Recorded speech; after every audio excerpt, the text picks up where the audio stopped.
අපි එදා කතා කරේ liquidity management open market operations අපි කොහොමද කරන්න කියලා right මම කිව්වා ඊට පස්සේ අපි මේ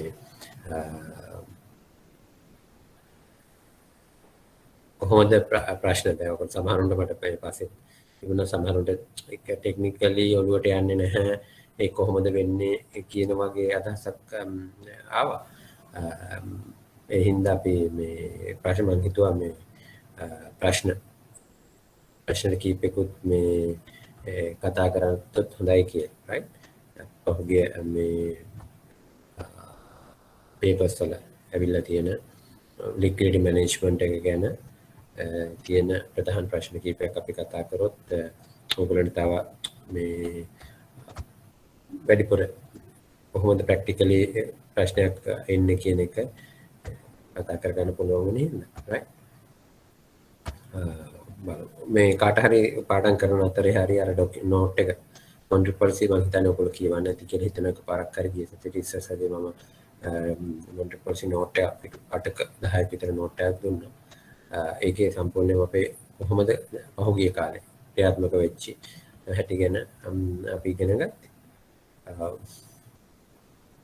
අපි ඉගෙන ගත්ත ටික රිෆ්‍රෙෂ් කරගෙන ගියොත් ඔයගොල්ලෝ SRR ගැන දන්නවා liquidity management එකට තමයි open market operation කරන්නේ ද්‍රව්‍යශීලතාව කළමනාකරණය කර ගැනීමට ඒ කියන්නේ money amount volume එක මේ වෙළඳ පොලේ තියෙන ඕන ප්‍රමාණය අවශ්‍ය ප්‍රමාණයට අතිරික්තව තියෙනවා නම් අයින් කරගන්නත් හිගකමක් තියෙනවා නම් සපයන්නත් තමයි open market operation සිදු කරන්නේ right එතකොට ආයෙත් අපි ගොඩාක් ඩීටේල් ඉගෙන ගත්තා කොහොමද වෙළඳ පොළ ද්‍රව්‍යශීලතාවය වෙනස් වෙන්න පුළුවන් right එතකොට central bank එක purchase කරනකොට මොකක් හරි ගනුදෙනුවකදී ඒක central bank එක මැදිහත් වෙලා අනිකුත් සාධකයන් නොවෙනස්ව තියෙද්දී central bank එක මැදිහත් වෙලා ගනුදෙනුවක් සිද්ධ වුණොත් එහෙම එතෙන්දී අලුතින් සල්ලි print වෙනවා එහෙම නැත්නම් ද්‍රව්‍යශීලතාවය වෙළඳ පොළට අලුතින් නිකුත් වෙනවා කියලා කියන්න පුළුවන් right මට මීට කලින් මම හිතන්නේ මට මතක නැහැ කවුද මේ ස්ලයිඩ් එකේ පෙන්වන්න ඉස්සර වෙලා ඔයගොල්ලෝ දවසක් කර ඉන්ටර්නැෂනල් සොවරින් බොන්ඩ් එක මට මතක නැහැ කවුද ඇහුවේ කියන එක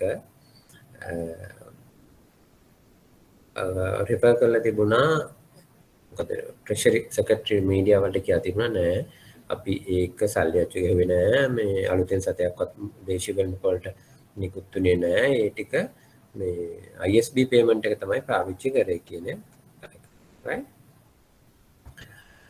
මට මතක නැහැ කවුද මේ ප්‍රශ්නේ අහුවේ කියන එක ටිකක් කාලයකට ඉස්සෙල්ලා ඔය ISB payment එක ගැන මේ වෙලාවක දැන් ඒ වගේ වෙලාවක දැන් මට මේ ස්ලයිඩ් එක ඔයගොල්ලන්ට පේනව නේද මහන්ර අපි එදා කතා කරපු ස්ලයිඩ් එක අරුණ හරි කවුද ඔව් සර් පේනවනේ right ඒකෙදි දැන් හිතන්න දැන් ජූලි මාසෙ තිබුණානේ ISB International Sovereign Bond 1 billion payment right 1 billion payment එතෙන්දී ඔයගොල්ලෝ මම හිතන්නේ මීඩියා වලත් ගොඩක් කතා කරා බිලියන 237ක් වගේ print කරයි කියලා අලුතෙන් සල්ලි right මේ මේසෙම වුණා දැන් මේ chart එක දිහා බලලා මට කියන්න පුළුවන් ද කාට හරි මොන වගේ ගනුදෙනුවක්ද එතෙන්දී සිද්ධ වෙන්න ඇත්තේ කියලා Central Bank එකේ reserves පාවිච්චි කරලා තමයි International Sovereign Bond එක ගෙව්වේ. ඒ වගේම සල්ලි අච්චු print කරා ඒ ප්‍රමාණයට රුපියල් වලින්. මේ chart එක දිහා මේ flow chart එක දිහා බලලා ඔයගොල්ලන්ට කාට හරි කියන්න පුළුවන්ද International Sovereign Bond එකක් රජය කරගෙන තියෙන Central Bank එකේ ඩොලර් පාවිච්චි කරලා ගෙවනවා ඒ වගේම Central Bank එකේ රුපියල් පාවිච්චි කරනවා ගවර්න්මන්ට් එක මේක ගෙවන්න. ඒ වගේ වෙලාවක මේ තියෙන flow chart එක කොයි විදියටද හැසිරෙනවා ඇත්තේ? ප්‍රශ්නේ පැහැදිලි නේද? ISB payment එකක් තියෙනවා 1 billion ජූලි මාසේ. ඒක ගෙවන්නේ රජය වෙනුවෙන් Central Bank එකේ reserves පාවිච්චි කරලා. රජයට සල්ලි නැහැ කියලා හිතන්න. right? එතකොට ඒ වගේ වෙලාවක අපි බැලන්ස් ෂීට් එකට මොන වගේ සෙන්ට්‍රල් බැංක දේශීය වෙළඳපොලෙන් කියන්න සෙන්ට්‍රල් බැංක දේශීය වෙළඳපොලෙන් ඩොලර් අරගෙන ඒකෙන් ගෙවන්න පුළුවන් නේද? සෙන්ට්‍රල් බැංක් එක දේශීය වෙළඳපොළ පුළුවන්. දේශීය වෙළඳපොළේ ඩොලර් දැන් තියෙනවද? මගේ ප්‍රශ්නේ ඒක නෙමෙයි. හරි ගෙවන විදිය නෙමෙයි මං අහන්නේ. දැන් පහුගිය ගනුදෙනුවන්නේ කියන්නේ අන්න අරුණ ඔල්රෙඩි වෙලා ඉවරයි. සෙන්ට්‍රල් බැංක් එකේ රිසර්ව්ස් පාවිච්චි කරලා ISB 1 බිලියන් එකක් ගෙවුවා. ඔව් ගයන්. රජය සෙන්ට්‍රල් බැංක් එකකින් රාජ්‍ය සුරකම්පත් නිකුත් කරලා ණයක් අරගන්න රුපී වලින් ඒකට හිලව් වෙන USD අරගෙන USD වලින් පේ කරනවා සවරින් බොන්ඩ් එක. තව ඒ වගේ එක්ස්ප්ලනේෂන් තියනවාද?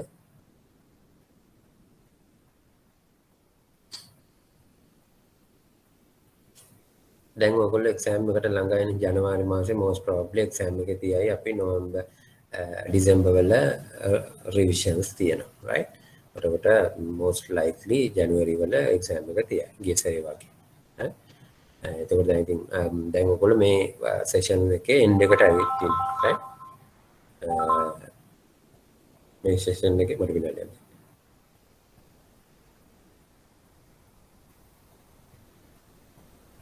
මේ සෙක්ෂන් එකේ එන්ඩ් එකට වගේ ඇවිත් තියෙනවා right එතකොට මේ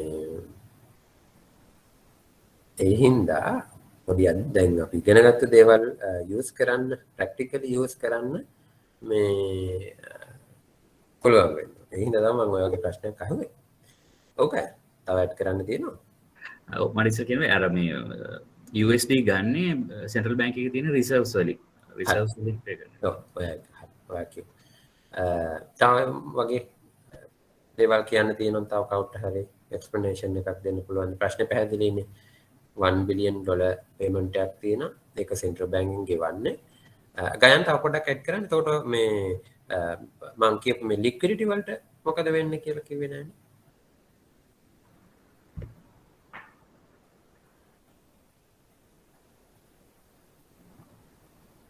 ආයි සෙන්ට්‍රල් බැංක් එකටම මේ රුපී දීලා ගන්න හින්දා මේ රුපී ලික්විඩිටි එකේම ලොකු වෙනසක් නැහැ කියන එක තමයි. වෙනසක් නැහැ කියලා තමයි ගයාන කියන්නේ. එතකොට වෙන කාට හරි වැරදුනාට කමන්නේ try කරන එකත් හොඳයිනේ නේ. තව කාටද මේ explanation එකක් දෙන්න පුළුවන් වෙන්නේ. මොකද highlightly ඔය වගේ ප්‍රශ්නයක් ප්‍රායෝගිකව වෙලා තියෙන දෙයක් මාකට් එකේ කතා වෙච්ච දෙයක් නිවැරදි ඉන්ටර්ප්‍රිටේෂන් එකක් තියාගන්න ඕනේ හින්දා. ඒ වගේ වෙලාවක මොනවද වෙන්නේ නැත්තේ කියලා අහන්න.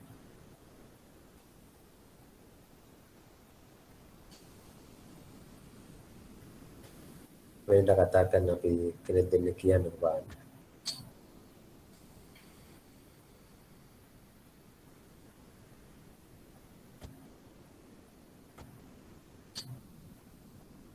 නම් කරන්න එපානේ.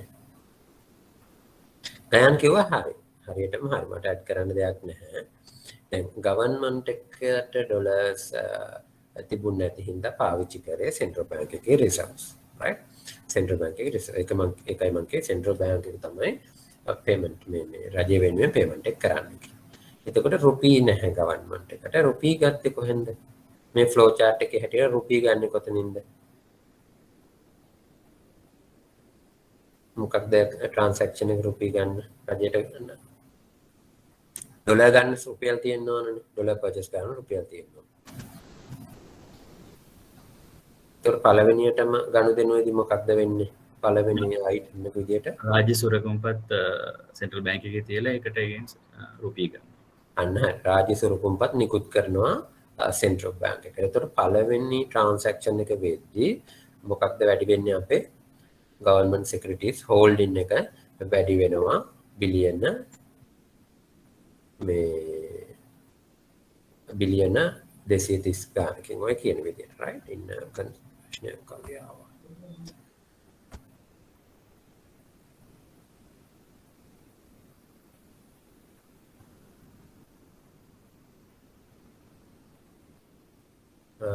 නිමේෂ් කල්පිරෙනකොට නිමේෂ් මොකක්ද? ඔව් කාව්‍ය. කනිෂ්කද කවුරුහරි මට මේ නිමේෂ් මට කල්පිරෙන්නවා කියන්නේ මොකක්ද? මොකක් කල්පිරෙනකොටද නිමේෂ් අහන්නේ කියන්නේ? කනිෂ්කව කියන්නේ කනිෂ්ක. මෙතනදී ඒ කියන්නේ දැන් ඇත්තටම හරිනම් ඒ කියන්නේ ගවර්න්මන්ට් එකේ සිකියුරිටිස් නිදහස් කරා නම් සෙන්ට්‍රල් බැංක් එකේ බැලන්ස් ෂීට් එක එක්ස්පෑන්ඩ් වෙනවා. එතනදී හැම වුණොත් හරිනම් වැඩි වෙන්න ඕනේ ද්‍රවශීලතාවය. හැබැයි මෙතනදී වෙන්නේ සෙන්ට්‍රල් බැංක් එකේ බැලන්ස් ෂීට් එක එක්ස්පෑන්ඩ් වුණාට අපි ඩොලර් පේමන්ට් එකක් කරනවා. එතනදී ආයේ එතකොට අපේ තියෙන වත්කම් අඩු වෙනවා. එතන ඒකින්ද මාකට් එකට මේකෙදි කිසිම බලපෑමක් වෙන්නේ නැහැ. මොකද දේශීය මුදල් වෙළඳපොළට මුදල් හැරීමක් වන්නේ නැහැ. ඒකේ ට්‍රාන්සැක්ෂන් එක නිෂ්ක්‍රීය ට්‍රාන්සැක්ෂන් එකක් වෙනවා. හරි. ඒක තමයි හරි. ඔක්කොම තව කවුරුහරි නිමේෂකේ ප්‍රශ්නේ මට හරියටම පැහැදිලි නෑ නිමේෂ. කල්පිරෙනවා කියන්නේ මොකක්ද කියන එක පොඩ්ඩක් කිව්වොත් මම උත්තර දෙන්නම්. එතකොට ගයනුයි කනිෂ්කයි හරියට කිව්වා. එතකොට පළවෙනි ට්‍රාන්සැක්ෂන් එකේදී සෙන්ට්‍රල් බැංක් එකට අලුතෙන් ට්‍රෙෂරි බිල් ඉෂුව කරනවා. හරි. රුපියල් බිලියන 230ක් විතර. එතකොට ගවර්න්මන්ට් එකට රුපියල් වලින් යනවා. හරි. එතකොට net domestic asset පැත්ත expand වෙනවා. ඊට පස්සේ දෙවෙනි ගනුදෙනුව වෙනවා එදාම අපේ foreign assets වලින් 1 billion right 1 billion ගෙවනවා 200ක් කියලා කියමු අපි ඉස්සෙල්ලා 200ක් purchase කරා රුපියල් foreign asset වලින් USD 1 billion ආයෙ 200ක් මොකද වෙන්නේ රජය කොහොමද ඩොලර් එතකොට ගන්න සෙන්ට්‍රල් බැංක් එකේ රුපියල් දීලා මිලට ගන්න right එතකොට සෙන්ට්‍රල් බැංක් එකේ ඩොමෙස්ටික් ඇසෙට්ස් වැඩි වෙනවා බිලියන 200කින් මොකක්ද අඩු වෙන්නේ එතකොට ෆොරින් ඇසෙට් එක බිලියන 200කින් අඩු වෙනවා එතකොට ද්‍රවශීලතාවයට හරි රිසර්ව් මනි වලට හරි ඉම්පැක්ට් එකක් තියෙනවද ඉම්පැක්ට් එකක් නැහැ හරි කිසි පළවෙනි ගනුදෙනුව පළවෙනි වෙනකොටම කිසිම ආකාරයක දේශීය වෙළඳපොළට ඉම්පැක්ට් එකක් නැහැ ඩිරෙක්ට් රයිට් ඩිරෙක්ට් ඒ වචන පාවිච්චි කරනවා ඉන්ඩිරෙක්ට් ඉම්පැක්ට් එකක් තියෙන්න පුළුවන් එක්ස්චේන්ජ් රේට් එක රිසර්ව්ස් අඩු වෙන එක ඒක මාකට් සෙන්ටිමන්ට්ස් රයිට් ඒ මේ අපේ බැලන්ස් ෂීට් එකට වෙන බලපෑම ඒ කියන්නේ ඩොමෙස්ටික් ඇසෙට් වැඩි වෙනවනේ ෆොරින් ඇසෙට් වලට වඩා ඒවා ඉන්ටර්නලි ඉන්ඩිරෙක්ට් බලපෑම් තියෙනවා නමුත් මම කන්සර්න් එක තිබුණේ ලික්විඩිටි පැත්තෙන් බලපෑමක් නැහැ හැමෝටම පැහැදිලිද නිමේෂ්ටත් පැහැදිලිද ඒ වගේ දැන් මොකක් හරි certain case study එකක් විදිහට ප්‍රශ්නයක් එන්න පුළුවන්. right? ඒතර මම හිතන්නේ මේ කල්පිරණ විට නැවත රුපියල් ද්‍රවශීලතාවයේ වැඩි වේ කියලා නිමේෂ් අදහස් කරනවා ඇත්තේ අපි treasury bill issue කරලා ඒක කල්පිරණ දවස වෙන්න ඇති. අපි හිතමු 1 year treasury bill එකක් තමයි issue කරේ කියලා central bank එකට. හරි. එතකොට ඒක කල්පිරණකොට මොකද වෙන්නේ? සෙන්ට්‍රල් බැංක් එකේ තියෙන භාණ්ඩාගාර බිල්පත් කල්පිරණකොට ද්‍රවශීලතාවය වැඩි වෙනවද අඩු වෙනවද?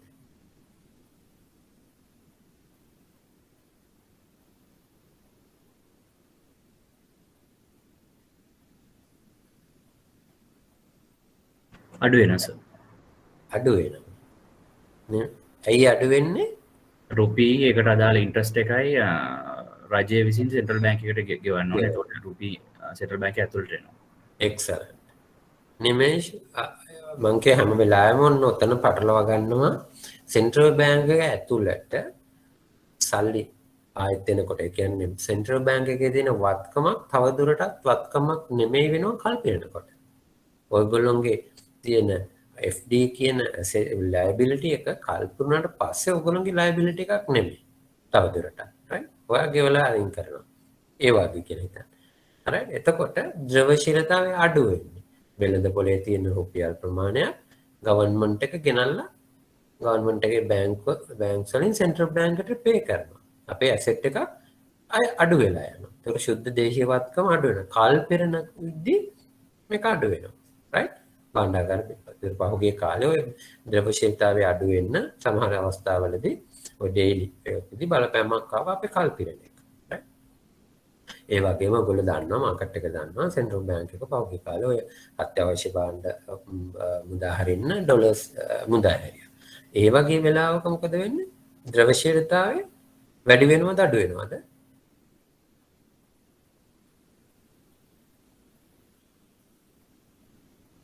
අඩු වෙන්නේ. හරි? ඩොලර් රුපියල් දීලා තමයි මාකට් එක සෙන්ට්‍රල් බැංක් එකෙන් ඩොලර් මිලදී ගන්න. රයිට්? ඒතර ඔන්න ඕක පැහැදිලි කරගන්න ඕන හැම වෙලාවෙම මේ ගොඩක් වෙලාවට මම දකින්නේ ඔය ආන්සර්ස් එහෙම බලද්දි වරද්ද ගන්නවා ප්‍රති බහුතරයක් ඔය මේ ට්‍රාන්සැක්ෂන්ස් ටික. රයිට්? ඕකනේ. ස්වැප් ට්‍රාන්සැක්ෂන් එකක් අපහෝ ගෙවීමක් කරද්දී වෙන එක චුට්ටක් පැහැදිලි කරන්න පුළුවන්. ඒ කියන්නේ ස්වැප් ට්‍රාන්සැක්ෂන් එකක් අපි බංග්ලාදේශ වලින් එහෙම අරන් තියෙන ණය අපහෝ අපි සෙටල් කරද්දී එතනදී වෙන එක ස්වැප් ගනුදෙනුවකදී පර්ටිකුලර් ඩොමෙස්ටික් ස්වැප් එකකුයි ෆොරින් ස්වැප් එකකුයි කරද්දී ඉමාලි මම මේකට උත්තර දීලා ඉන්නේද? නවත් ඉමාලිගේ ප්‍රශ්න අහන්නකෝ. සර් දැන් අර ට්‍රෙෂරි බොන්ඩ්ස් කල් පිරෙනකොට ද්‍රවශීලතාවය අඩු වෙනවා කියන්නේ සර් කියන්නේ සෙන්ට්‍රල් බැංක් එක පැත්තෙන් නේද ඔය කතා කරන්නේ? නෑ.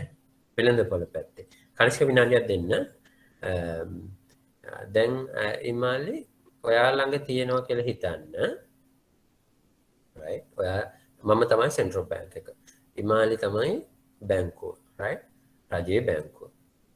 දැන් මගේ ළඟ තියෙනවා බිලියනයක් බිලියන 10ක් වටින භාණ්ඩාගාර බිල්පත්. භාණ්ඩාගාර බිල්පත් බිලියන 10ක් තියෙනවා. හෙට කල් පිරෙන්න තියෙන්නේ. හෙට කල් පිරෙන්න තියෙන්නේ.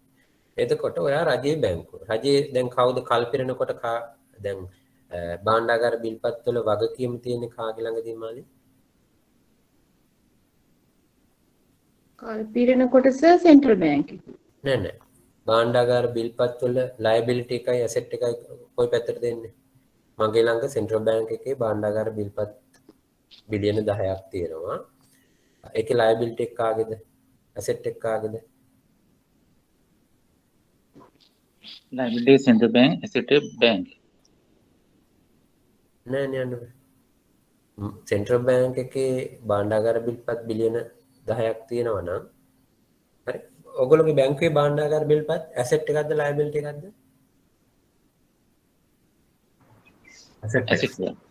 ඇසෙට්. ඒතර ඔයාලගේ බැංක් එකේ ඇසෙට් එක නම් සෙන්ට්‍රල් බැංක් එකේ භාණ්ඩාගාර බිල්පත් ටික ලයබිලිටි වෙන්නේ කොහොමද?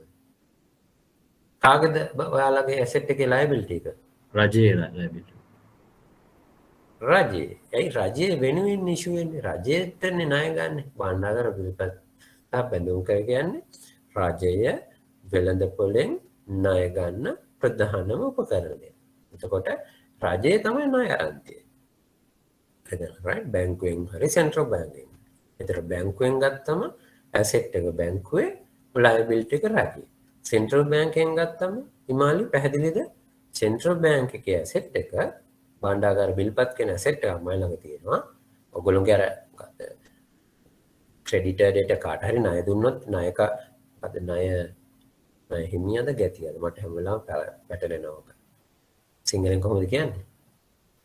ණය ගන්න කෙනා ඔයගොල්ලෝගේ ඇසෙට් එක වෙන්නේ ණය හිමියද ණය ගැතියද? බැංකුව ණය ගැතිය. ඇසෙට් එක වෙන්නේ අනුර? ණය හිමියනේ.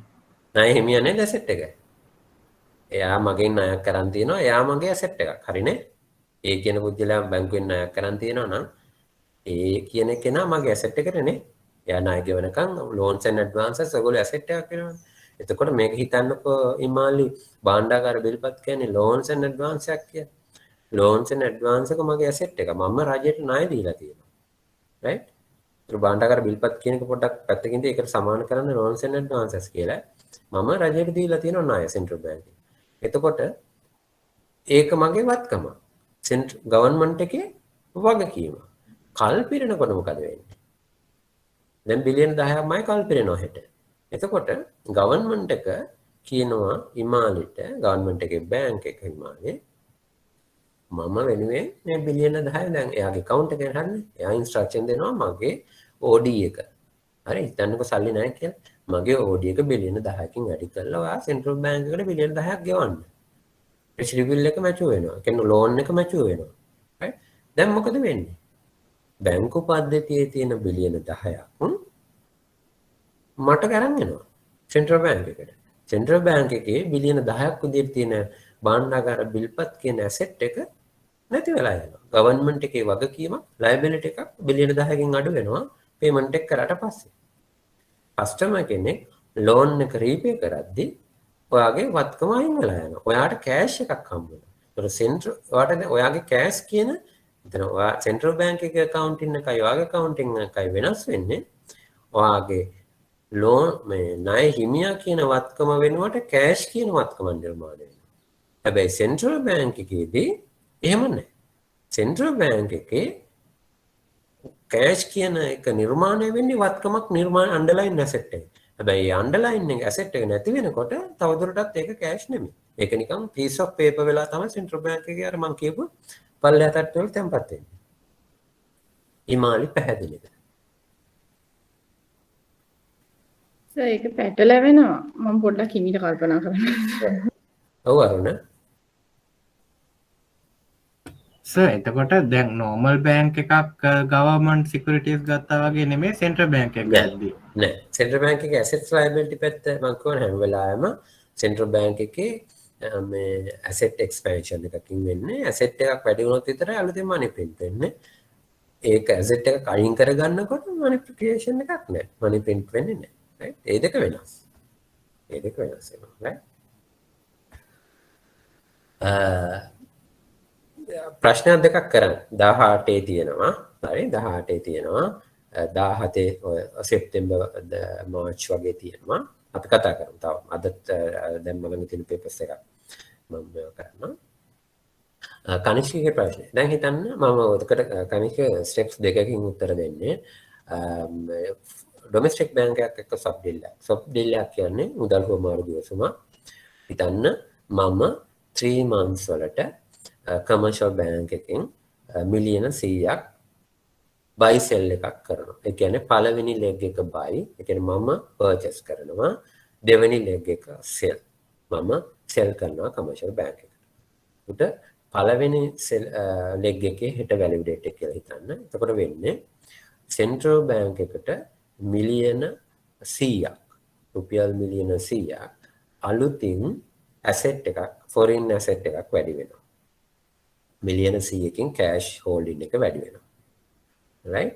එතකොට ඒකට equivalent රුපී ප්‍රමාණය මිලියන 100 into 200 රුපී ප්‍රමාණය කමර්ෂල් බැංක් එකට යනවා. පළවෙනි ලෙග් එකේදී අපි පිළිගත්ත අපි ඇග්‍රී වෙච්ච දැන් තියෙන රුපියල් 200යි කියන එක්ස්චේන්ජ් රේට් එකට. ඒක මාස 3ක් යනකොට කනිෂ්ක වෙන්නේ කොහොමද? සෙන්ට්‍රල් බැංක් එක වැදිලා ඉන්නවා මාස 3කදී අපි පළවෙනි දවසේ ඇග්‍රී වෙච්චි. හරි දැන් අද ඔක්තෝබර් 10 හරි නොවැම්බර් 10 දෙසැම්බර් 10 ජනවාරි 10 වෙද්දී අපි හිතමු එක්ස්චේන්ජ් රේට් එක 205ට කියලා. 205ට තමයි ඇග්‍රී වෙලා තියෙන්නේ. එතකොට මම ඩොලර් මිලියන 100ක් සෙල් කරනවා කමර්ෂල් බැංක් එකට. කමර්ෂල් බැංක් එක ඩොලර් මිලියන 100 into 250ක් 205ක් එක්ස්චේන්ජ් රේට් එක 205යි කියලා කිව්වා. සෙන්ට්‍රල් බැංක් එකට රුපියල් විදියට ගෙවන්න ඕන. පැහැදිලිද කනිෂ්ක? ඩොමෙස්ටික් කමර්ෂල් බැංක් එකක් එක්ක ස්වැප් එකක් කරොත් ගනුදෙනුව. එතකොට පළවෙනි ලෙග් එකේදී රුපියල් ප්‍රමාණයක් එළියට යනවා. මොකද ඩොලර් බයි කරන හින්දා. දෙවෙනි ලෙග් එකේදී රුපියල් 205 into 100 million absorb වෙනවා. හරි? absorb වෙනවා. ඕක තමයි ඩොමෙස්ටික් කමර්ෂල් බැංක් එකක් එක්ක සබ් ගනුදෙනුවක් කරනකොට සිද්ධ වෙන්නේ වෙළඳපොළ. පැහැදිලිද කනිෂ්ක? ඔව් සර්. ඊට පස්සේ RBI හරි බංග්ලාදේශ් බැංක් එකක් එක්ක හරි කරපු foreign currency swap RBI swap එක නැත්නම් බංග්ලාදේශයත් එක්ක කරපු swap එකේදී වෙන ගනුදෙනුව තමයි එක බුක් එන්ට්‍රියක් තමයි එක පැත්තකින් වෙන්නේ. අපිට ඩොලර් මිලියන 200ක් පර්චේස් වෙනවා. අපිට ඉන්ෆ්ලෝ එකක් වෙනවා ඩොලර් මිලියන. ඩොලර් මිලියන 200ට සමාන රුපියල් ප්‍රමාණය right ඩොලර් රුපියල් swap එකක් තමයි කරන්නේ. හරි. රුපියල් ප්‍රමාණය අපි බංග්ලාදේශ් බැංක් එකට දෙන්න ඕන. ඒතර බංග්ලාදේශ් බැංක් එකට රුපියල් අරන් ගින් ලංකාවෙන් පිට කාටත් රුපියල් අරන් ගින් වැඩක් තියනවාද? ඔයගොල්ලෝ ඉන්දියාවේ සමහර පාවිච්චි කරනවා ඇති මේ දකුණු ඉන්දියාව ගොඩක් අර ලංකාවේ යන හින්දා. හරි. ඔයගොල්ලෝ බංග්ලාදේශය හරි ඉන්නේ ඇමරිකාවේ හරි ගිහිල්ලා රුපියල් දීලා මුකුත් ගන්න පුළුවන්ද? කරන්න පුළුවන්ද දෙයක්? බෑ. කිසිම වැලියු එකක් තියනවද? නෑනේ. හරි. ලංකාව ඇතුලේ තමයි රුපියල් ගන්න කරන්න පුළුවන්.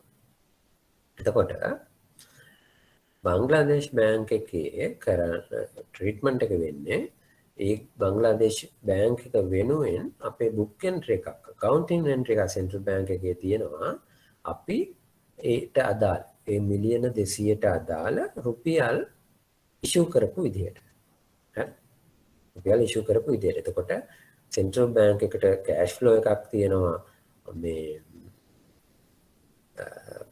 ඩොලර් ඉන්ෆ්ලෝ එකක් තියෙනවා මිලියන 200ක ඊට සමාන අපේ රුපියල් ලයබිලිටි එකක් ඉෂු වෙලා තියෙනවා කාටද මේ බංග්ලාදේශ බැංක් එකට. හැබැයි එතෙන්දී මාකට් එකට රුපියල් ලික්විඩිටි එකේ ඉම්පැක්ට් එකක් තියෙනවද කනිෂ්ක?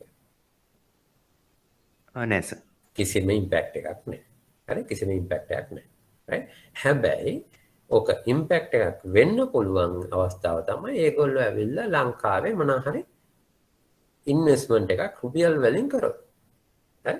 රුපියල් වලින් ගන්න තියෙන මොකක් හරි ටූල් එකක ඉන්වෙස්ට් කරොත් අන්න මාකට් එකට බලපෑමක් තියෙනවා. එතකොට ෆොරින් මේ සෙන්ට්‍රල් බැංක් එකක් එක්ක කරන ස්වැප් ට්‍රාන්සැක්ෂන් එකකදී දේශීය රුපියල් වෙළඳපොළට බලපෑමක් නැහැ. right? ඒතර කල්පිරිද්දි බලපෑමක් වෙන්නේ නැහැ. කල්පිරිද්දි ඩොලර් ටික එළියට යනවා. ඒතර ෆොරින් කරන්සි ලික්විඩිටි වලට බලපෑමක් තියෙනවද?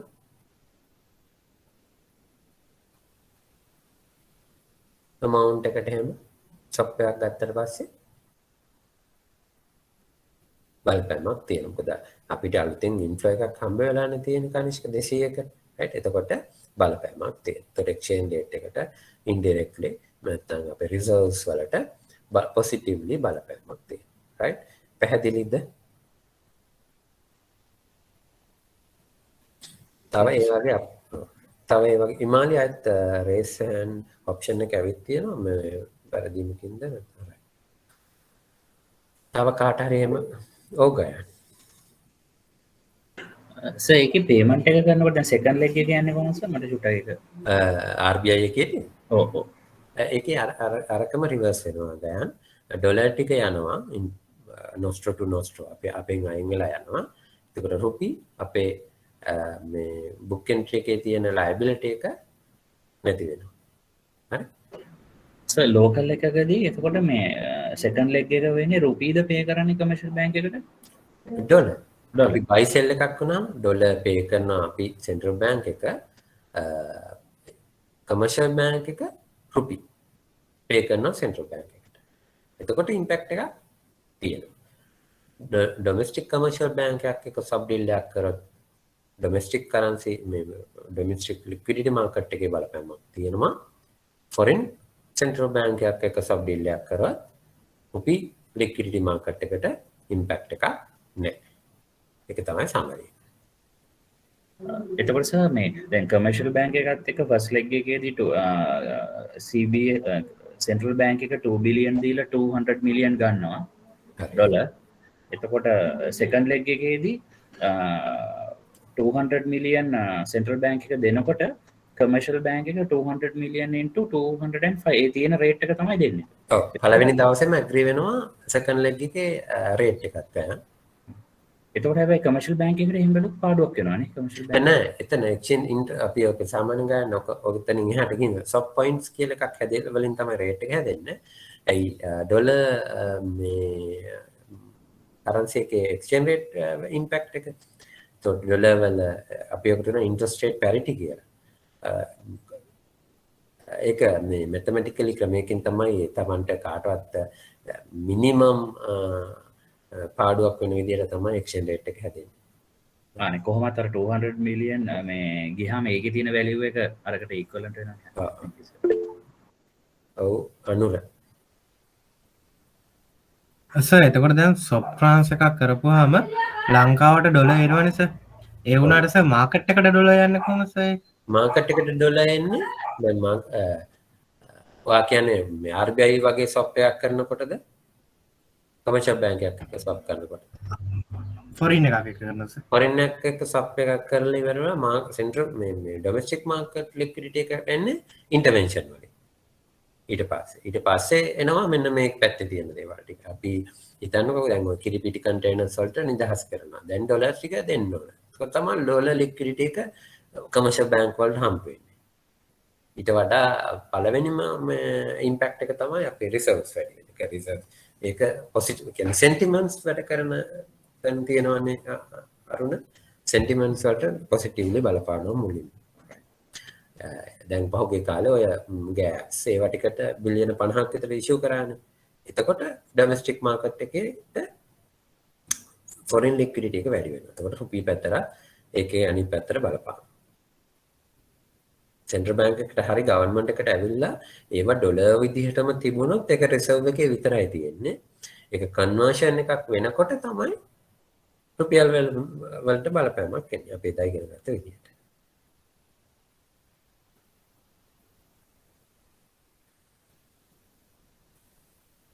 right පැහැදිලි මොන හරි තව තියෙනවද ලික්විඩිටි එකේදී වැඩි වෙන අඩු වෙන පිළිවෙල සහ ඊට පස්සේ අපි ඉගෙන ගත්තා ප්‍රශ්න තියෙනවා අහන්න හොඳේ ඊට පස්සේ අපි ඉගෙන ගත්තා අපේ උපකරණ ටික මේකෙදි කාට හරි කන්සර්න් එකක් සමහරව තේරුන්නේ නැහැ වගේ කියලා පස්සේ කියලා තිබුණා අපහැදිලි තැන් මොනවද තියෙන්නේ ඕකනේ දැන් සාමාන්‍යයෙන් සෙන්ට්‍රල් බැංක් එක දැන් ලාභ ලබනවානේ ලාභ වලින් සාමාන්‍ය දැන් ලාභ බෙදා හැරීමක් කරද්දී 15% විතර ප්‍රාග්ධනීය ප්‍රමාණයක් ලාභය හැටියට තියාගන්නවනේ සෙන්ට්‍රල් බැංක් එක. එතනදි සර් කෑෂ් ෆ්ලෝ එකට මොකක් හරි වෙනසක් වෙනවද? ඒ කියන්නේ මොකද කියන්නේ බැලන්ස් ෂීට් එක එක්ස්පැන්ෂන් එකක් වෙන හින්දා එතනදි ලාභය ප්‍රාග්ධනීයට එකතු වෙන හින්දා අපි ගිය සතියේ කතා කරා නේද? මෙතෙන්දි තමයි මේකේ අන්තිම එක තියෙන කනිෂ්ඨ ලාභ මාරු කිරීම සෙන්ට්‍රල් බැංක් එකේ ලාභ ගවර්න්මන්ට් එකට දෙනකොට මොකද වෙන්නේ? රුපියල් ද්‍රව්‍යශීලතාවය වැඩි වෙනවා. පොඩි නිවැරදි කිරීමක් කරන්න ඕන මම හිතන්නේ කනිෂ්ක මේ සෙන්ට්‍රල් බැංකින් කරනවද? සර් කලින් අවුරුදු දෙකකට විතර වගේ කලින් කරයි සර්. right. මේ ලාභ බෙදන්න මතක ඇතිනේ. මට තප්පරක් දෙන්න.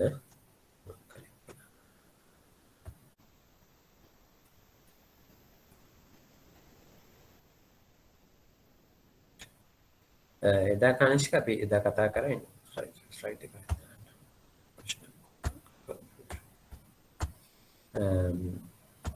සෙන්ට්‍රල් බැංක් එකේදී අපි ඉගෙන ගන්නවා මේ ලාභ හුවමාරු කරන right එතෙන්දී ඔය කනිෂ්ක කිව්වේ මේ 15 බිලියන් මේ අපි හැම සැරේම එහෙම මේ හැම අවුරුද්දෙම 15 බිලියන් වගේ එකක් නෙමෙයි නේද කනිෂ්ක මින් කරේ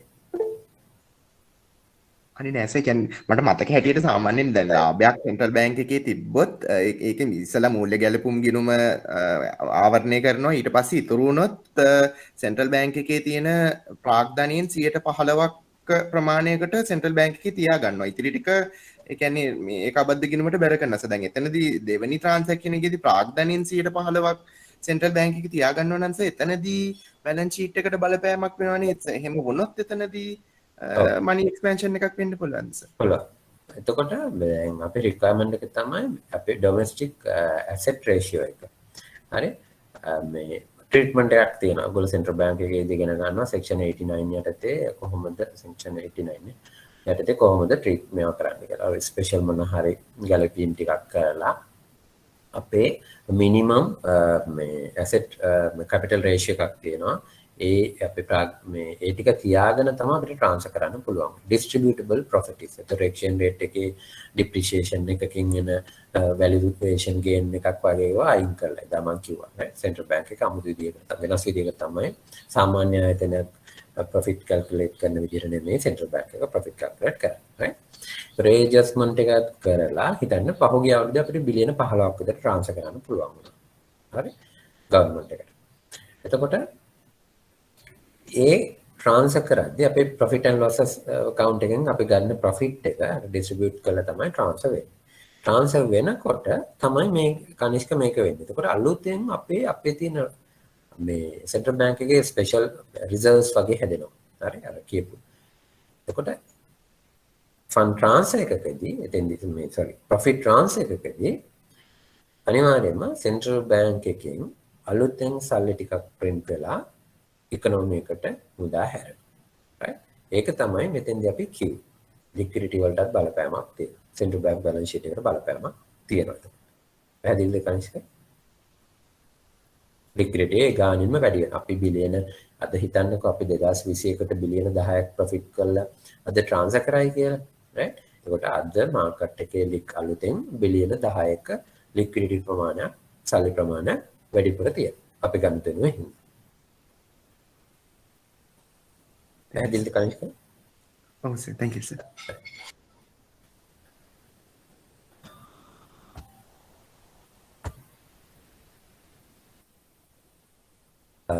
right මෙතන මම හිතුවේ තව මොන හරි මේක සමහරකට මේ පස්සේ කිව්වා තේරෙන්නේ නැහැ පොඩ්ඩක් කියලා. අපි ප්‍රශ්නයක් කතා කරන්න ඉස්සෙල්ලා තමයි මම මොන හරි ගැටලුවක් තියෙනවද හිමාලි හනුර පයන් කනිෂ්ක මොකද මේ වගේ ටික දැනගෙන ඉන්න ඕන මේකෙන් බේසිකලි මොකද දැන් පොඩ්ඩක් ඩයිනමික් මේ දවස්වල ඔයගොල්ලෝ පහුගිය දවස්වල මේ මම හිතන්නේ කවුද මට අපේ ඕපන් මාකට් ඔපරේෂන්ස් අපි රිපෝ කරනවා ඉති ගමන් රිවර්ස් රිපෝ කරනවා රයිට් මාකට් එකේ ලොන්ග් ටර්ම් රිවර්ස් රිපෝ එකක් කරා 24 වෙනිදා විතර 100 බිලියන් වල ඊට පහුගිය දවස් දෙක තුනේ රිපෝ කරා ලික්විඩිටි තියන අයට ගන්න මොකද ඇසිමෙට්‍රික් ඩිස්ට්‍රිබියුෂන් එකක් තියෙනවා රයිට් ඒ වගේම ඔයගොල්ලෝ තව දෙයක් මතක තියාගන්න ඕන අපිට එකම දවසේ හරි liquidity distribution මේ distribution එක asymmetric වුණත් ඒ කියන්නේ විවිධ කියන්නේ කොටසකට මේ රුපියල් ද්‍රව්‍යශීලතාවය තියෙනවා තව කොටසකට රුපියල් ද්‍රව්‍යශීලතාවය නැතුව තියෙන වෙලාවක් කියලා අපිට බෑ සෙන්ට්‍රල් බැංක් එකට මේ රිපෝ ඔප්ෂන් උත් කරලා අනිත් පැත්තෙන් රිවර්ස් රිපෝ ඔප්ෂන් උත් කරන්න බෑ සෙන්ට්‍රල් බැංක් එකට right එක ඩිරෙක්ෂන් එකකට විතරයි දෛනිකව කරන්න පුළුවන් හැබැයි ස්ටෑන්ඩින් ලෙන්ඩින් එකයි ස්ටෑන්ඩින් ඩිපොසිට් එකයි මේ දවස්වල උදාහරණයක් විදිහට සල්ලි වැඩිපුර තියෙන කට්ටිය ස්ටෑන්ඩින් ඩිපොසිට් ෆැසිලිටි එක යූස් කරනවා කැෂ් එක අය ස්ටෑන්ඩින් ලෙන්ඩින් ෆැසිලිටි එක යූස් කරනවා සෙන්ට්‍රල් බැංක් එකෙන් බරෝ කරනවා right ඒක පුළුවන් නමුත් open market operations කරද්දී යන්න බෑ මේ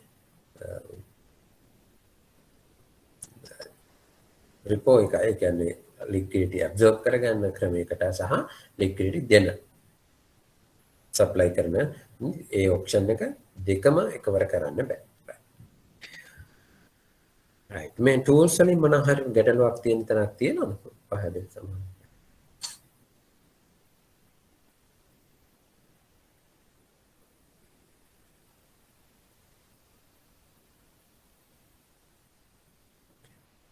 කල් වැඩි වගේද එක්සෑම් එකට ඒ හින්දා වැඩි පාඩම් මේ ඔළුවට දාගන්න නැද්ද දාගෙන ප්‍රශ්නයක් නැද්ද මොකද ප්‍රශ්න දෙයක් අහන්න හිතනවා එහෙම ඉන්නකොට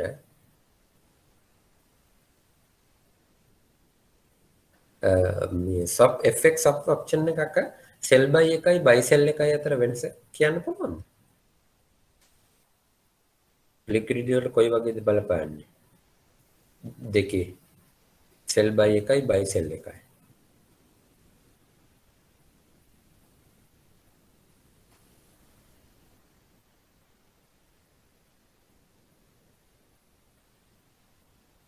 වෙනසක් තියෙනවද රුපියල් ද්‍රව්‍යශීලතාවය වෙළඳපොළට ට්‍රාන්සැක්ෂන් එක වෙන විදිය sell buy එකයි buy sell එකයි කර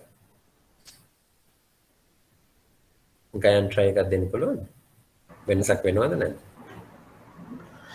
ෆස්ට් ලෙග් එකේදී රුපී වල තියෙන මේ ලික්විඩිටි එක වැඩි වෙනවා මේ ලෝකල් මාකට් එක. මොන ගණනේද මම ගණන දෙකක් කිව්වා FX ස්ටොප් එකක් sell buy කියන එකයි buy sell කියලා තව එකක්. කොයි එක buy sell එකේදී buy sell එකේ. ඒකට sell buy එකක් වුණොත් sell buy එකක් වුණොත් ඒක අනිත් පැත්ත කියන්නේ මේ ද්‍රව්‍යශීලතාවය වැඩි වෙනවා. excellent.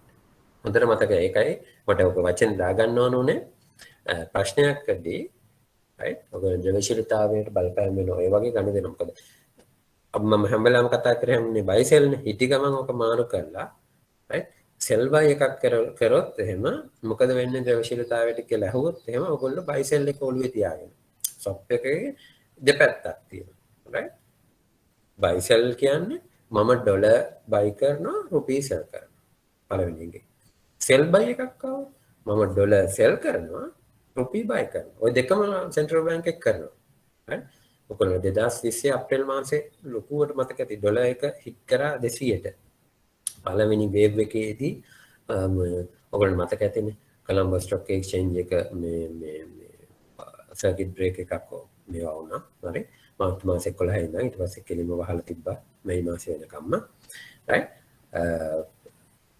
මේ ලොකුවට ඩ්‍රොප් වුණා ඉන්ඩිසස් ඩ්‍රොප් වුණා 5ට වඩා වැඩිපුර වේගයකින් ඩ්‍රොප් වුණ හැටිය සර්කිට් බ්‍රේක් එක කියලා කොලම්බස් ස්ටොක් එක්ස්චේන්ජ් එක ට්‍රේඩින් කරන එක විනාඩි 30කට නවතිනවා right ඕකත් වෙලා දවස් දෙකකට විතර පස්සේ කෙලින්ම වහලා තිබ්බා ෂෙයාර් මාකට් එක right අන්න ඔය කාලේ එක්ස්චේන්ජ් රේට් එක මොකද වෙන්නේ අප්‍රේල් මාසේ දවස් දෙක තුනක් අතරත 200ට හිට් වුණා right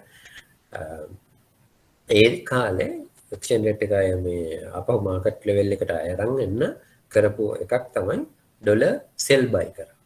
හරි ඒ කියන්නේ සෙන්ට්‍රල් බැංක් එක සබ් ට්‍රාන්සැක්ෂන් කරා සෙල් බයි. අද සෙන්ට්‍රල් බැංක් එක සෙල් කරනවා අනාගතේ පර්චේස් කරන්න බලාපොරොත්තු. එතකොට මාකට් එකට ලික්විඩිටි බලපාන්නේ ලික්විඩිටි ඇබ්සෝබ් වෙලා ඉන්ජෙක්ට් වෙනවා. right ඇබ්සෝබ් වෙලා ඉන්ජෙක්ට් වෙනවා. right එතකොට මේ අපි ටූල් එක මොකක්ද කියන එක FX රිපෝ එකයි රිවර්ස් රිපෝ එකයි මාකට් එකට බලපාන්නේ දෙවිදිහකට. right so ටූල් එක හැම වෙලාවෙම තමන් හරියටම අයිඩෙන්ටිෆයි කරගන්න ඕනේ. ඒකට ප්‍රශ්නයක් ආපු ගමන් මේ පැනලා ලියන්න යන්න නැතුව හොඳට කියවන්න ඕනේ. මේ මොකක්ද හරියටම මේ outright sales. outright sale එකයි outright purchase එකයි totally different විදිහට තමයි react වෙන්නේ. right outright sale එකක් කියන්නේ liquidity වැඩි වෙනවද liquidity අඩු වෙනවද? outright sale එකක් කියන්නේ මොකක්ද? outright කියපුවම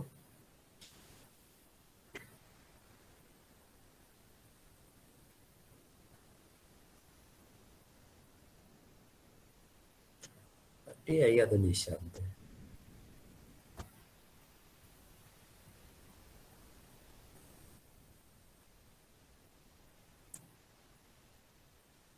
outright එකක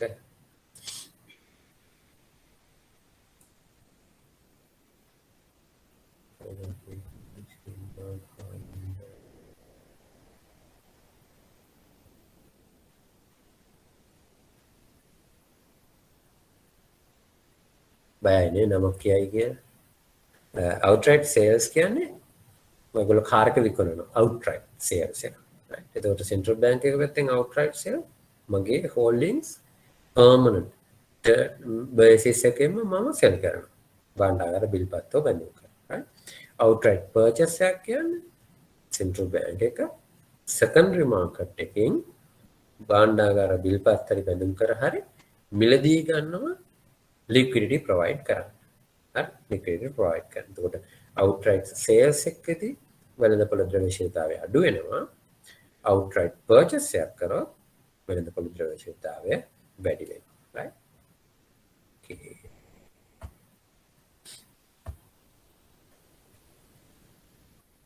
ඒක අපි කතා කරා right?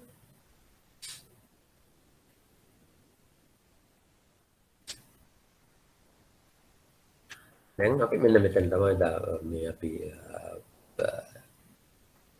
ඉවර කරන්නේ right මේක කරන්න නැතුව දැන් SRR එක ඔයගොල්ලන්ට මතකයි නේද SRR කියලා අපි ඉගෙන ගත්ත එක SRR කියන එකට ඉන්ටර්ප්‍රිටේෂන් එක මොකක්ද? සෑම රුපියල් 100ක තැන්පතුවකින්ම යම් කොටසක් සෙන්ට්‍රල් බැංක් එකේ කියන්නේ රුපියල් තැන්පතු වලින්ම වාණිජ බැංකු වල සෑම රුපියල් 100ක රුපියල් තැන්පතුවකින්ම දැන් නියාමනය අනුව රුපියල් 4ක් සෙන්ට්‍රල් බැංක් එකේ තැන්පත් කරන්න ඕන. සෙන්ට්‍රල් බැංක් එකේ තියන්න. එතකොට ඕගොල්ලෝගේ ඩිපොසිට් බේස් එක වැඩි වෙන විදිහට ඕගොල්ලෝ අපේ සෙන්ට්‍රල් බැංක් එකේ තැන්පත් කරන්න ඕන මුදල් ප්‍රමාණය වැඩි වෙනවා. එතකොට අපි මේ SRR එක පාවිච්චි කරලා මේක අපි හදලා තියෙනවා. මීට කලින් හොඳේ මනි වලදී හැදුවා. අපිට හදා ගන්න පුළුවන් ක්‍රෙඩිට් මල්ටිප්ලයර් එකක්. ණය ගුණකයක්. SRR පාවිච්චි කරනවා. ක්‍රෙඩිට් මල්ටිප්ලයර් එක ඇප්ලයි වෙන්නේ හැම වෙලාවෙම මේ Tamanට සංචිත අධිසංචිත තියෙනවා නම් කොහොමද ණය මවන්න පුළුවන්නේ කියන එක ගණනය කරගන්න. ඇයි අපි ඕපන් මාකට් ඔපරේෂන් කරන්නේ කියන එකට මේ රෂනල් එකක් බිල්ඩ් අප් කරන්න තමයි මේ උත්සාහ කරන්නේ. එතකොට හිතන්න දැන් මේ එක්සැම්පල් එකේ හැටියට SRR එක 10%යි නම් ක්‍රෙඩිට් මල්ටිප්ලයර් එක වෙන්නේ කොහොමද? 1/SRR තමයි ඉක්වේෂන් එක. right? එතකොට එක බෙදීම 0.1 කියන්නේ ක්‍රෙඩිට් මල්ටිප්ලයර් එක වෙනවා 10ක්. right? ක්‍රෙඩිට් මල්ටිප්ලයර් එක 10ක්. එතකොට හැබැයි SRR එක 7.5ක් වුණොත් අඩු කර 1/SRR ක්‍රෙඩිට් මල්ටිප්ලයර් එක වෙනවා 15. එතකොට ඩිරෙක්ෂන් එක පැහැදිලිද හැමෝටම?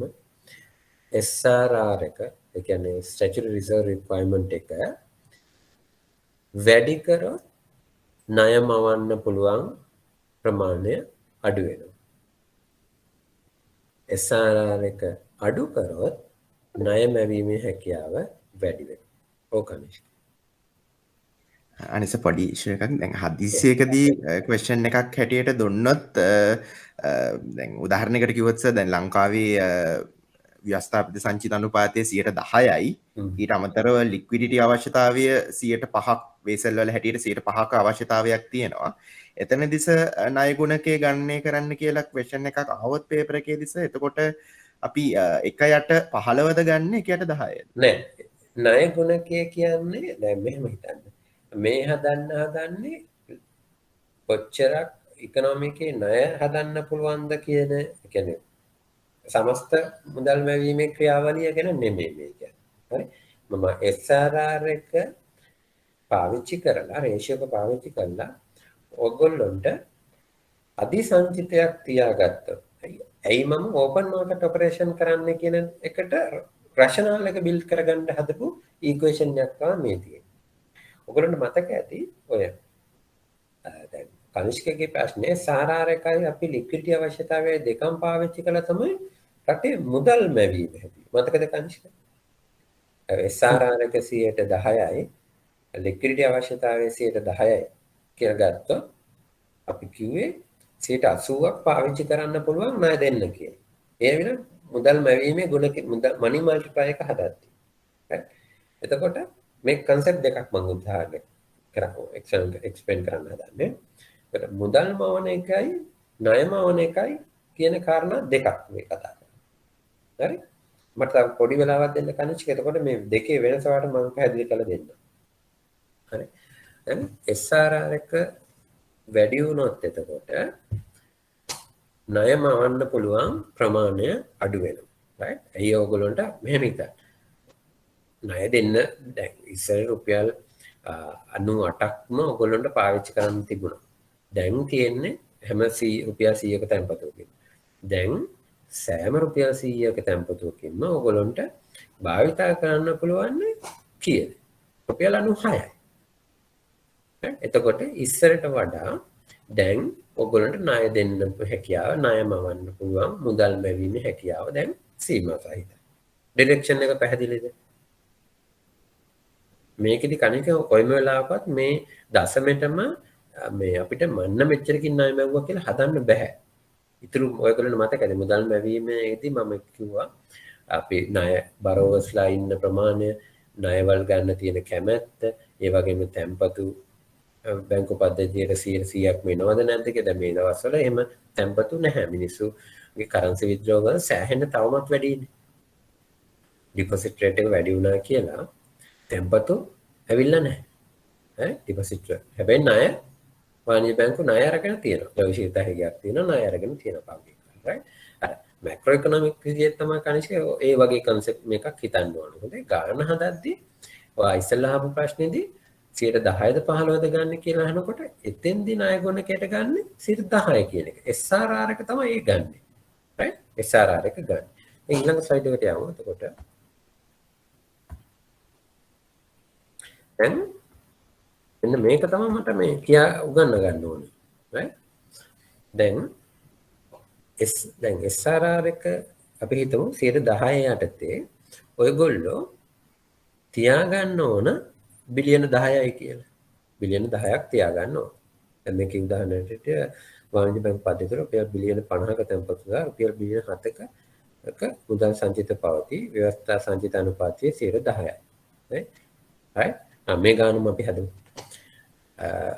රුපියල් බිලියන 50ක තැන්පතු තියෙනවා. එතකොට 10ක් SRR නම් ඇත්තනම සංචිත අවශ්‍යතාවය කීයද?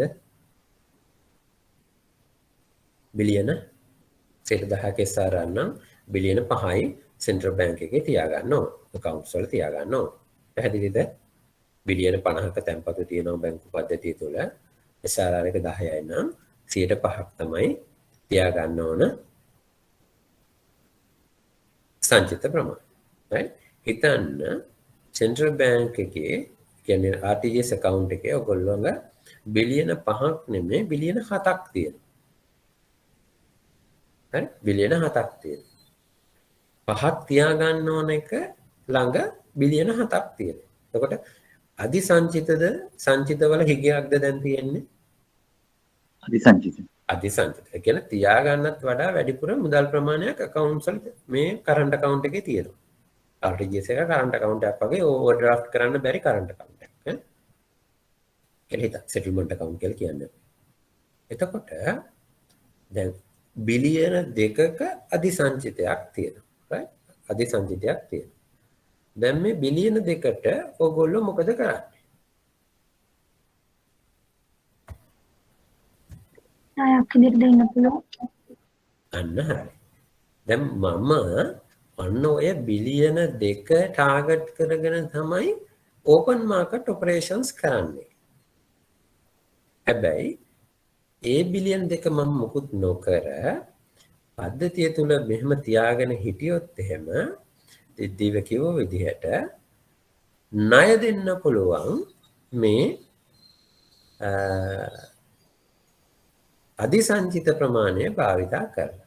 එතකොට අපි දන්නවා අධිසංචිත SRR එක පාවිච්චි කළා මම හදාගත්ත ණය ගුණක. එතකොට SRR එක 10 නම් ණය ගුණකේ උනේ 10යි. right ණය ගුණකේ උනේ 10යි. එතකොට කනිෂ්ක දැන් අධිසංචිත බිලියන 2ක් තියෙනකොට ණය ගුණකයේ SRR එක පාවිච්චි කරලා අපි හදාගත්ත 10යි වුණාම ඒ කියන්නේ මේ අධිසංචිත බිලියන 2 පාවිච්චි කරලා බැංකු වලට පුළුවන් බිලියන 20ක් යනකම් මුදල් ප්‍රසාරණයක් කරන්න. right දැන් තේරෙනවද මම මොකක්ද රෂනල් එක මම මේ ණය ගුණකේ හදාගන්නේ? දැන් අපි අර අධිසංචිත ටික ඒ කියන්නේ අතිරික්තව තියෙන මුදල් ප්‍රමාණය absorb කරගන්න තමයි මම open market operation කරන්නේ. කරේ නැතුව තිබුණොත් එහෙම බැංකු වලට පුළුවන් පොලි අනුපාතික අඩු කරගෙන මේ බිලියන අධිසංචිත ප්‍රමාණය ණය විදිහට බැංකු පද්ධතියට ආපහු සැරයක් ඒ කියන්නේ කස්ටමර්ස්ලට දෙන්න. ඒ දීමේ හැකියාව තියෙනවා maximum up to 20 billion වෙනකම්. හරි ඒ ඇවිල්ලා තැම්පතු අර SRR එක භාවිත කරලා අර ඔයගොල්ලෝ මතක ඇතිම අපේ සයිකල් එක ණය දෙනවා තැම්පතු විදියට එනවා ණය දෙනවා තැම්පතු විදියට එනවා අන්න ඔය වගේ සයිකල් එක ක්‍රියාත්මක වෙලා මේ බිලියන 2 අධිසංචිත පාවිච්චි කරලා පුළුවන් බිලියන 20ක මුදල් ප්‍රමාණයක් නිර්මාණය කරන්න. right අන්න ඕක වළක්වන්න තමයි සෙන්ට්‍රල් බැංක් එක ඕපන් මාකට් ඔපරේෂන්ස් කරන්නේ. නැත්නම් අපේ ස්ටෑන්ඩින් ඩිපොසිට් එක ස්ටෑන්ඩින් ලෙන්ඩින් ෆැසිලිටි එකයි ශ්‍රේණි ඩිපොසිට් එක මේ උදාහරණෙදී තියෙන්නේ ඔය தත්ත්වය අයින් කරන්න. පැහැදිලිද මම කියපු කාරණා රෂනල් එක?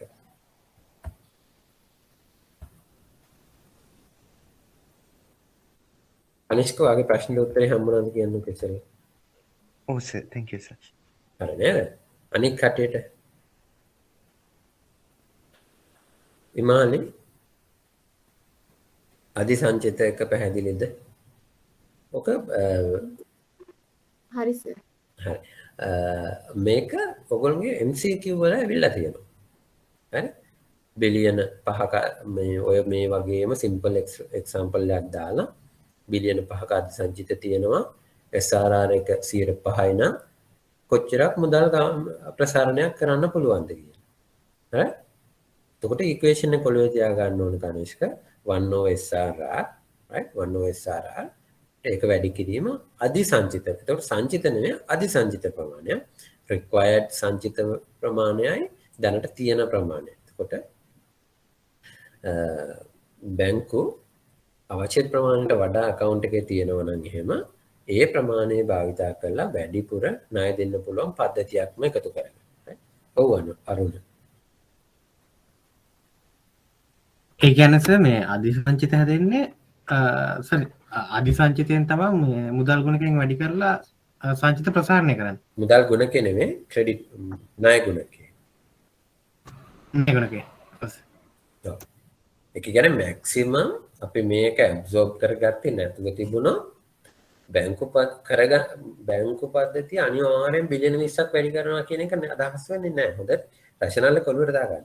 අපි ඕපන් මාකට් ඔපරේෂන් එක කරලා මේ අධිසංචිත ටික සෙන්ට්‍රල් බැංක් එකට ඇබ්සෝබ් කරගත්තේ නැත්නම් සහ ඔයගොල්ලෝ ඇග්‍රෙසිව් විදිහට ණය දීලා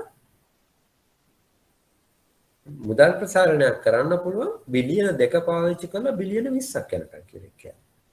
අනේ ඒ හින්දා තමයි එතකොට කොස්ට් එක බලන්නකො බිලියන 2ක් සෙන්ට්‍රල් බැංක් එකේ තියෙන ද්‍රවශීල වත්කම් වල බිලියන 2ක් බිලියන 20ක් කිරීමේ හැකියාව තියෙනවා බැංකු පද්ධතියට.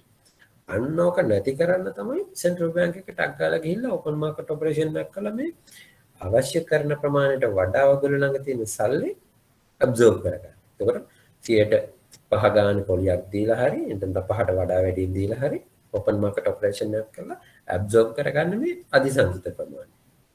right?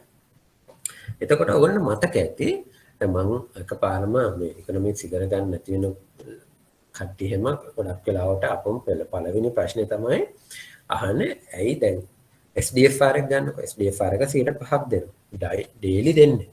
ඒකට අද දවසේ මේ හවස 4 මාට ඔයගොල්ලන්ගේ තියෙන වැඩිපුර තියෙන සල්ලි ටික සෙන්ට්‍රල් බැංක් එකේ ඩිපොසිට් කරලා required amount මේ අධිසංචිත ප්‍රමාණය සෙන්ට්‍රල් බැංක් එකට අරගෙන පහවදාට වැඩිපුර මුදලකුත් එක ගෙවන්න. එතකොට හිතෙන්නේ අපරාධ ඉන්ට්‍රස්ට් කොස්ට් එකකුත් තියෙනවා නිකන්. දැන් ඔයගොල්ලන්ට මම මේ වගේ ප්‍රශ්නයක් අහුවොත් ඇයි අපි මේ වගේ දෙයක් කරන්න කියලා අහුවොත් උත්තරයක් තියෙනවා. මම මේ ඉන්ට්‍රස්ට් කොස්ට් එකකුත් දාරලා මේ අධි බිලියන 2ක අධිසංචිතේ මම මේ වැඩිපුර ඉන්ට්‍රස්ට් රේට් එකකුත් ගෙවලා ඇබ්සෝබ් කරගන්නේ ඇයි?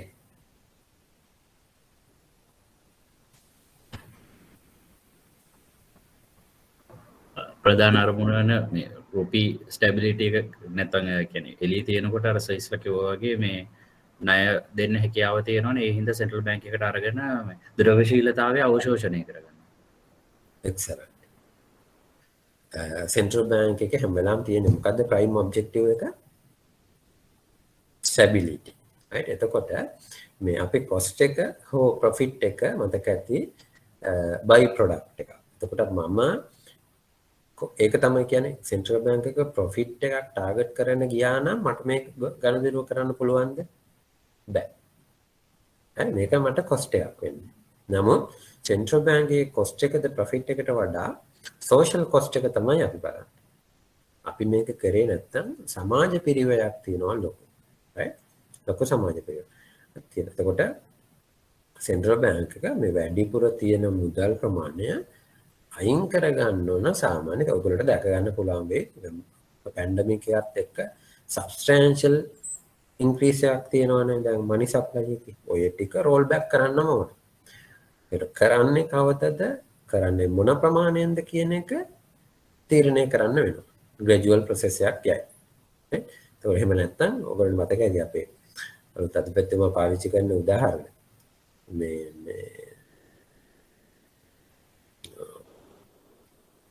සර්ජරි එක කරනලා කපනවා වගේම හොඳට මහන්නත් ඕන. ඒක නැත්නම් අපිට ප්‍රශ්නයක් වෙනවා. ඒක දැනගෙන තමයි මේක කරන්න කියලා උදාහරණයක් පාවිච්චි කරන්නේ. right?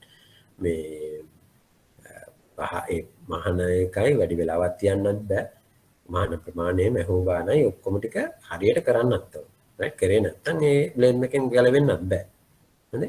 ද රෝල් බෑක් එකක් ඔය අධිසංචිත තියෙන එක, වැඩිපුර වෙළඳපොලේ තියෙන එක අනිවාර්යයෙන්ම ඇබ්සෝර්බ් කරගන්න වෙනවා. නැත්නම් අලුතෙන් සල්ලි print කරන එක gradually අඩු කරන්න වෙනවා. එහෙම නැති වුණොත් අපේ stability එකට තමයි බලපාන්නේ. right? එතකොට macro economic වලින් දැන් හිතන්න ඕගොල්ලෝ නිකන් macro economics ලා වෙන්න ඕන. හරිද? මේක subject එක කරනකොට එතකොට තමයි ඔළුවට යන්නේ මේක උනත් මෙහෙම. මේක උනත් මෙහෙම. right? අන්න ඒ වගේ rational හිතන්න මේ bird view එක තමයි හැම වෙලාවෙම ඔළුවේ තියාගන්න ඕන. right? හරි. අපි දැන් SRR එක ගැනයි open market operation එකයි ප්‍රතිපත්ති පොලිය ප්‍රධානම මුදල් ප්‍රතිපත්ති උපකරණ ටික සාකච්ඡා කරලායි තියෙන්නේ. right? අපි මෙච්චරලා සාකච්ඡා කරපු දේවල් වලින් මොකක් හරි මේ අපහැදිච්චයක් තියෙනවද? මම බැංකු අනුපාතයට යන්නේ ඉස්සෙල්ලා.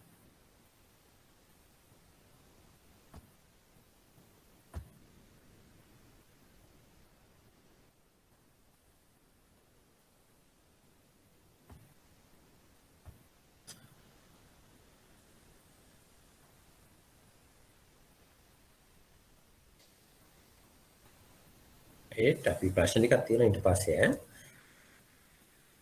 බැංකු අනුපාතය කියන එක අපි හැමෝම දන්නවද බැංක් රේට් එක. right? බැංක් රේට් එක කියන්නේ මොකක්ද?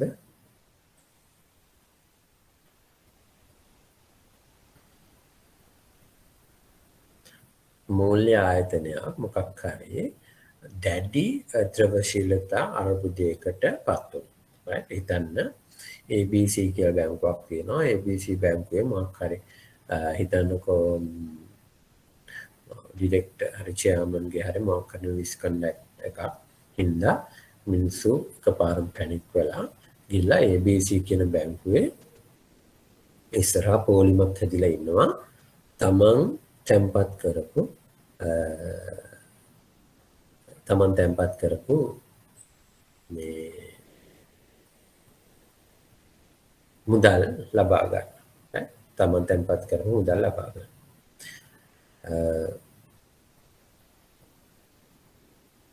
මොන වගේ තත්ත්වයක් ඇති වෙයිද?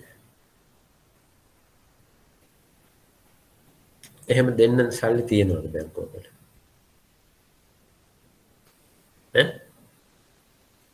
ඔයගොල්ලන්ගේ ඩිපොසිටර්ස්ලා ටික හරි ආවොත් ඒගොල්ලන්ට සල්ලි විත්ඩ්‍රෝ කරගන්න පුළුවන්.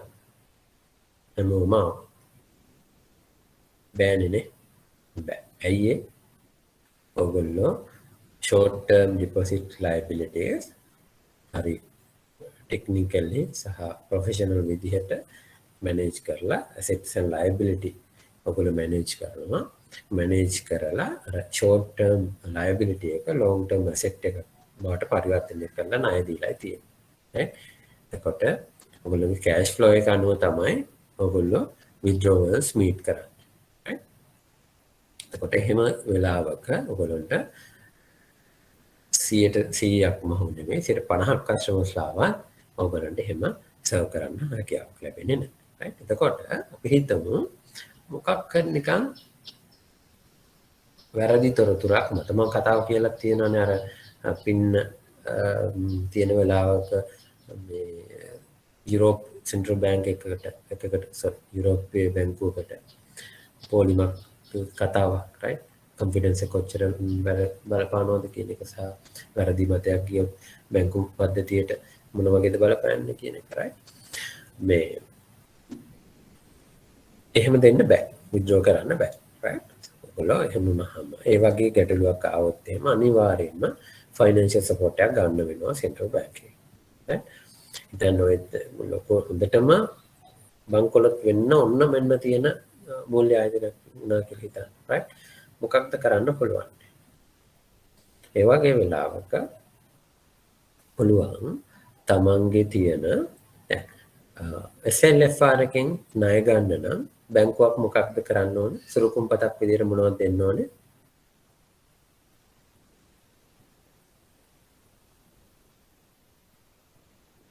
බාණ්ඩාගාර බිල්පතක්. ඔව් රජයේ සුරුකුම්පතක්. right? බිල්පතක් හෝ බැඳුම්කරයක්. right? දෙන්නම හරිය.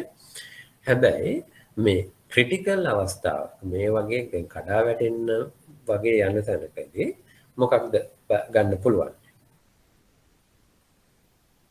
මුදල් මණ්ඩලයේ පිළිගන්න සුරුකුම්පතක්. right? එතකොට ඒක බිල්ඩින් එක වෙන්න පුළුවන් කියලා තමයි මගේ හැඟීම. right? asset එකක් වෙන්න පුළුවන්. right? පිළිගත්ත සුරුකුම්පතක් අරගෙන බැංකුව වලට මූල්‍ය ආයතන වලට ණය දෙන්න පුළුවන්. අපි ඔයගොල්ලෝ දන්නවා 2020 අප්‍රේල් මාසයේ වෙනකම්ම මේ බැංකු අනුපාතිකය තිබුණේ 15% කියන ෆ්ලැට් රේට් එකට. right? ෆ්ලැට් රේට් එකට.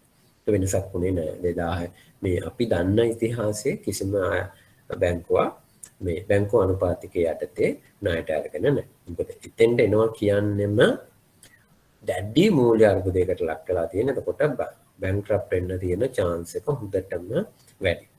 right? එතෙන්ට එනවා කියලා ඒ නිවුස් එකම ඇති. එහෙම කවුරු හරි සාකච්ඡාවක් ගියත් ඒ නිවුස් එකම ඇති මේ බිඳ වැටීමක් වෙන්න අදාළ මේ මූල්‍ය පද්ධතිය. හරි?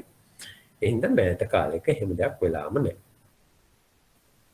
2016 අප්‍රේල් මාසයේ 2020 අප්‍රේල් මාසයේදී සෙන්ට්‍රල් බැංක් එක මේ 15%කට තිබුණු බැංකු අනුපාතිකය වෙනස් කරා ලින්ක් කරා SLFR Standard Lending Facility Rate එකත් එක්ක. නිත්‍ය ණය පහසුකම් අනුපාතිකයට 3% වැඩි. ඒ කියන්නේ නිත්‍ය ණය පහසුකම් අනුපාතිකය වෙනස් කරනකොට බැංකු අනුපාතිකයක් වෙනස් වෙනවා. පහුගිය අගෝස්තු මාසයේ 19 වෙනිදා නිත්‍ය තැන්පතු අනුපාතිකයේ නිත්‍ය ණය පහසුකම් අනුපාතිකයේ 0.5කින් 5.5 ඉඳන් 6ට වෙනස් කරනකොට බැංකු අනුපාතිකය 8.5 ඉඳන් 9ට වැඩි වෙනවා. right? එතකොට ඔළුවේ තියාගන්න ඕන හැම වෙලාවෙම පදනම් අංක 300ක. එහෙම නැත්නම් 3%ක ආන්තිකයක් සහිතව. ධන ආන්තිකයක්. හරි? අරට වඩා වැඩියෙන් සහිතව තමයි බැංකු අනුපාතිකය පවතින්නේ. එතකොට මෑත ඉතිහාසයේ කවුරුත් පාවිච්චි කළාත් නැහැ. right? ඒක මුදල් ප්‍රතිපත්ති පොළි අනුපාතිකයක් විදිහටම නෙමෙයි ක්‍රියාත්මක වෙන්නේ. සෙපරේට් බැංකු අනුපාතිකය එක මුදල් ප්‍රතිපත්තියක් යටතේ ක්‍රියාත්මක වෙන එකක් නෙමෙයි. සමස්ත සෙන්ට්‍රල් බැංකයක් විදිහට ක්‍රියාත්මක වෙන පොළි අනුපාතිකය. පැහැදිලිද ඒක හොඳටම? මොකද හරි ගැටලුවක් තියනවාද බැංකු අනුපාතිකය ගැන?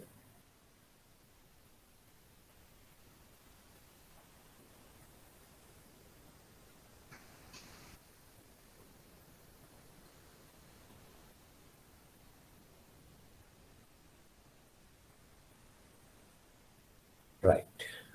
ප්‍රශ්න තියෙනවා නම් අපි අහන්න. නැත්නම් අපි බලමු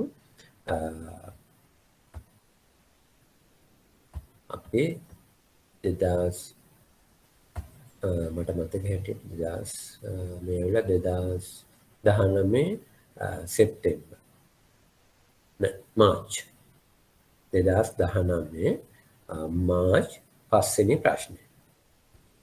ඔයගොල්ලන්ගේ පේපර්ස් තියෙනව නේද? මම දැක්කා මේ සමහර ෂෙයා කරගෙන ඉන්න.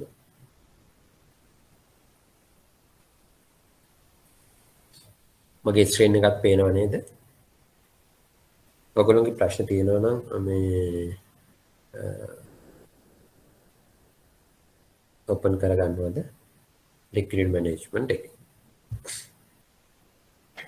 අපි අදාළ ඉගෙන ගන්නකොටම ප්‍රශ්නකුත් සාකච්ඡා කරලා ගියාම ලේසි.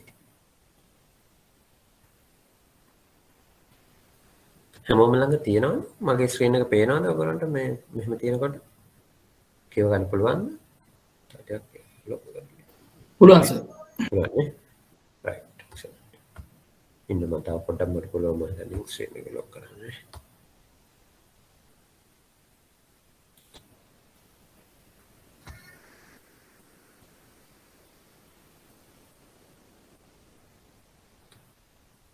ශ්‍රී ලංකා මහා බැංකුව වාණිජ බැංකුව සඳහා නිත්‍ය තැන්පතු පහසුකම සහ නිත්‍ය ණය පහසුකම යන පහසුකම් පවත්වාගෙන යයි. ඒක හරි නේද? අමතක නෑනේ. නිත්‍ය තැන්පතු පහසුකමයි නිත්‍ය ණය පහසුකමයි. 5යි 6යි. මෙම පහසුකම් දෙක හා සම්බන්ධ පොලි අනුපාතික වන නිත්‍ය තැන්පතු පහසුකම් පොලි අනුපාතය අවම මට්ටම වන සහ නිත්‍ය ණය පහසුකම් අනුපාතය උපරිම මට්ටම වන පොලි අනුපාත කොරිඩෝවක් වේ. අපි ඒකට කියනවා ස්ටෑන්ඩින් රේට් කොරිඩෝ කියලා. ස්ටෑන්ඩින් රේට් කොරිඩෝ කියලා. right? SDFR එකයි SLFR එකයි. 5ත් 6ත් අතර දැන් තියෙන රේට් දෙකට එක. ඒකට කොරිඩෝ කියලා කියනවා. නිත්‍ය ණය පහසුකම් උපරිම මට්ටම පොලි අනුපාත කොරිඩෝවක් වේ. මෙම පහසුකම් දෙක පවත්වා ගැනීම මගින් පොලි අනුපාත ස්ථාවරව පවත්වා ගැනීම සහ වාණිජ බැංකුවලට තම කෙටි කාලීන ද්‍රවශීලතාවය කළමනාකරණය පහසු කරලීම යන අරමුණු දෙක ඉටු කර ගැනීමට මහා බැංකුව අපේක්ෂා කරයි. සුදුසු උදාහරණ සහ පැහැදිලි කිරීම සහිතව පහත සඳහන් ප්‍රශ්නවලට පිළිතුරු සපයන්න. පොලි අනුපාත පළවෙනි ප්‍රශ්නය. පොලි අනුපාත ස්ථාවරත්වය පවත්වා ගැනීම සහ වාණිජ බැංකුවලට කෙටි කාලීන ද්‍රවශීලතාවය කළමනාකරණය කර ගැනීම පහසු කරලීම යන අරමුණු දෙක ඉටු කර ගැනීම සඳහා නිත්‍ය තැන්පතු පහසුකම සහ නිත්‍ය ණය පහසුකම මහා බැංකුවට උපකාරී වන්නේ කෙසේද?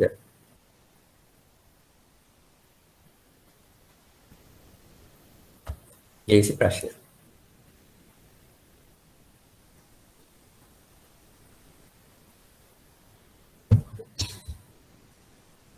මොන වගේ කරුණුද මේතෙන්දී අපි සාකච්ඡාවට ලක් කරන්න ඕනේ. ඒක කියනවා සුදුසු උදාහරණ සහ පැහැදිලි කිරීම සහිතව. පොඩි එක්සැම්පල් එකක් දෙන්න පුළුවන් වුණා හොඳයි කියලා. පොලි අනුපාතික ස්ථාවරත්වය පවත්වා ගැනීම සහ වාණිජ බැංකුවලට කෙටි කාල ද්‍රවශීලතාවය කළමනාකර ගැනීම පහසු කරලන අරමුණු දෙක ඉටු කර ගැනීම සඳහා නිත්‍ය තැන්පතු පහසුකම් සහ නිත්‍ය ණය පහසුකම් මහා බැංකුව උපකාර වන්නේ කෙසේද කියලා. කොහොමද SDFR එකයි SLFR එකයි සෙන්ට්‍රල් බැංකුවට උපකාරී වෙන්නේ කෙටි කාල පොලි අනුපාතික ස්ථාවරත්වයකින් තියාගෙන යන්න සහ ද්‍රවශීලතාවය කළමනාකරණය කරගන්න කියලා අහන්න. කොහොමද මේ වගේ ප්‍රශ්නයකට අපි උත්තර දෙන්නේ?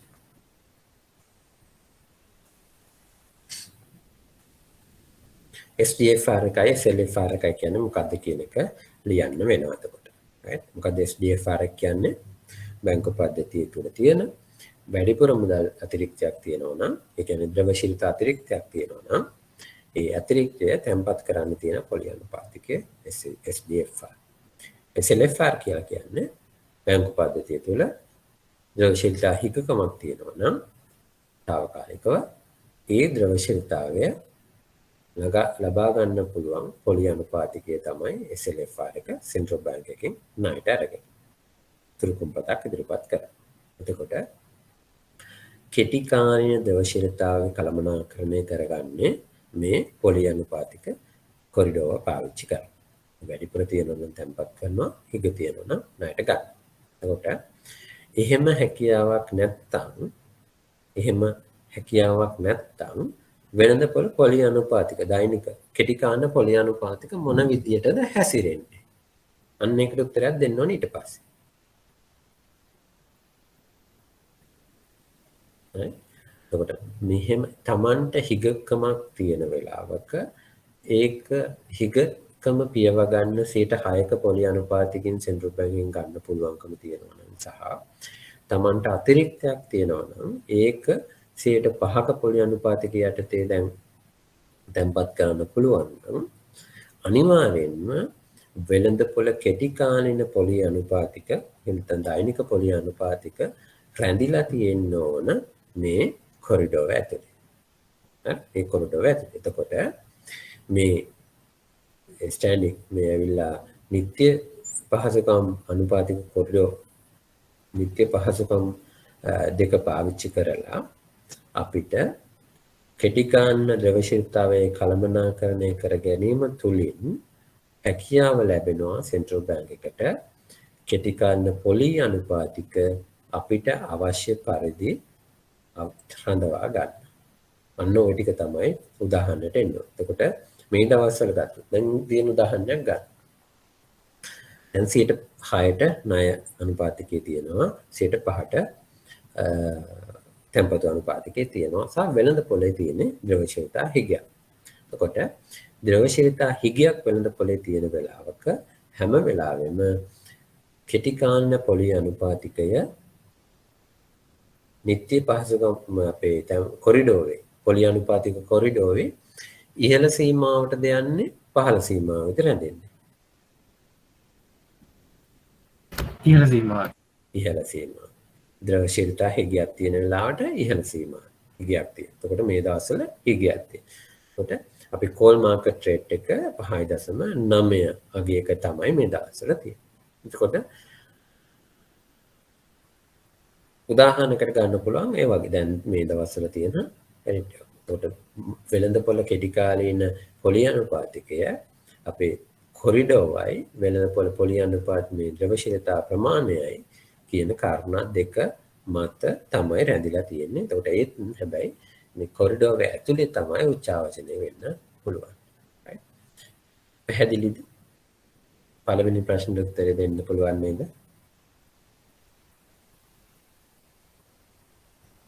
කාට හරි උත්තරේ මදි වගේද? දැන් මේත් එක්ක මම ජෙනරල් කමෙන්ට්ස් ටිකුත් කියනවා right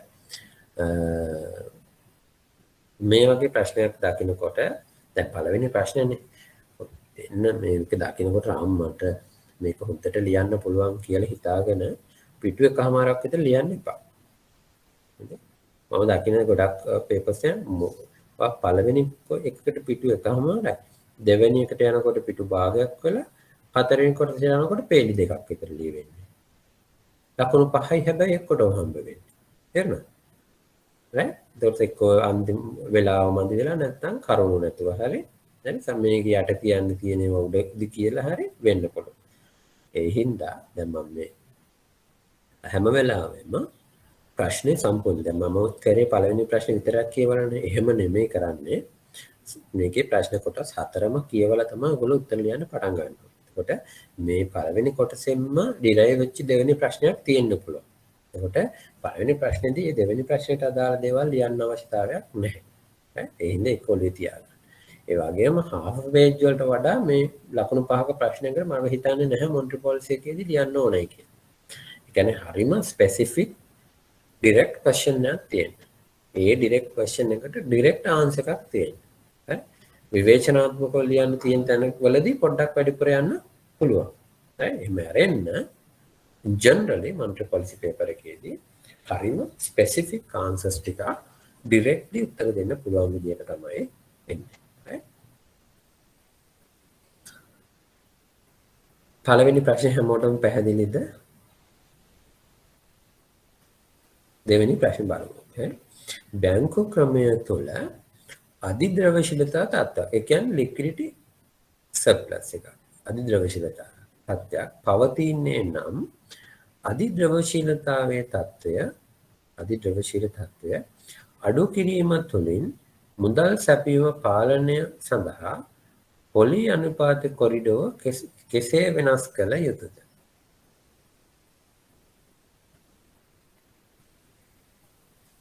කනිෂ්ක උත්තරයක් තියෙනවද ගයාන්?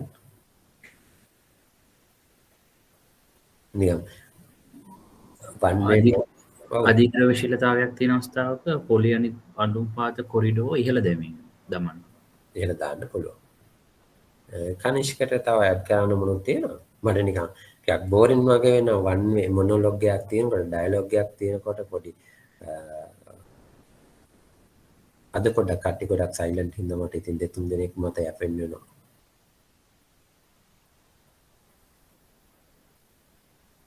අනුර අරුණ තව මොන හරි ඇඩ් කරන්න තියෙනවද? ඉන්මාලි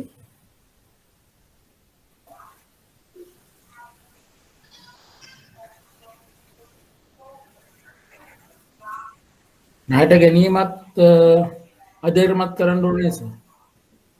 ණයට ගැනීමත් අධෛර්යමත්. තත්ත්වයක් තියෙනවා. එතකොට මොනවාද වගේ ප්‍රොපෝසල් එක චන්දන? දෙකම වැඩි කරන්න ඕනේ. මොකද්ද දෙක කිව්වේ? තැන්පතු ණයට ගැනීමට එකයි තැන්පතු එකයි දෙකම හරි පොලියන් දෙකම තමයි. තැන්පත් කරනවා සර්. ඔව් දෙකම වැඩි කිරීමක් කරන්න කොරිඩෝර්. රයිට් හරි. තව වීල්සේ වගේ තියනවද?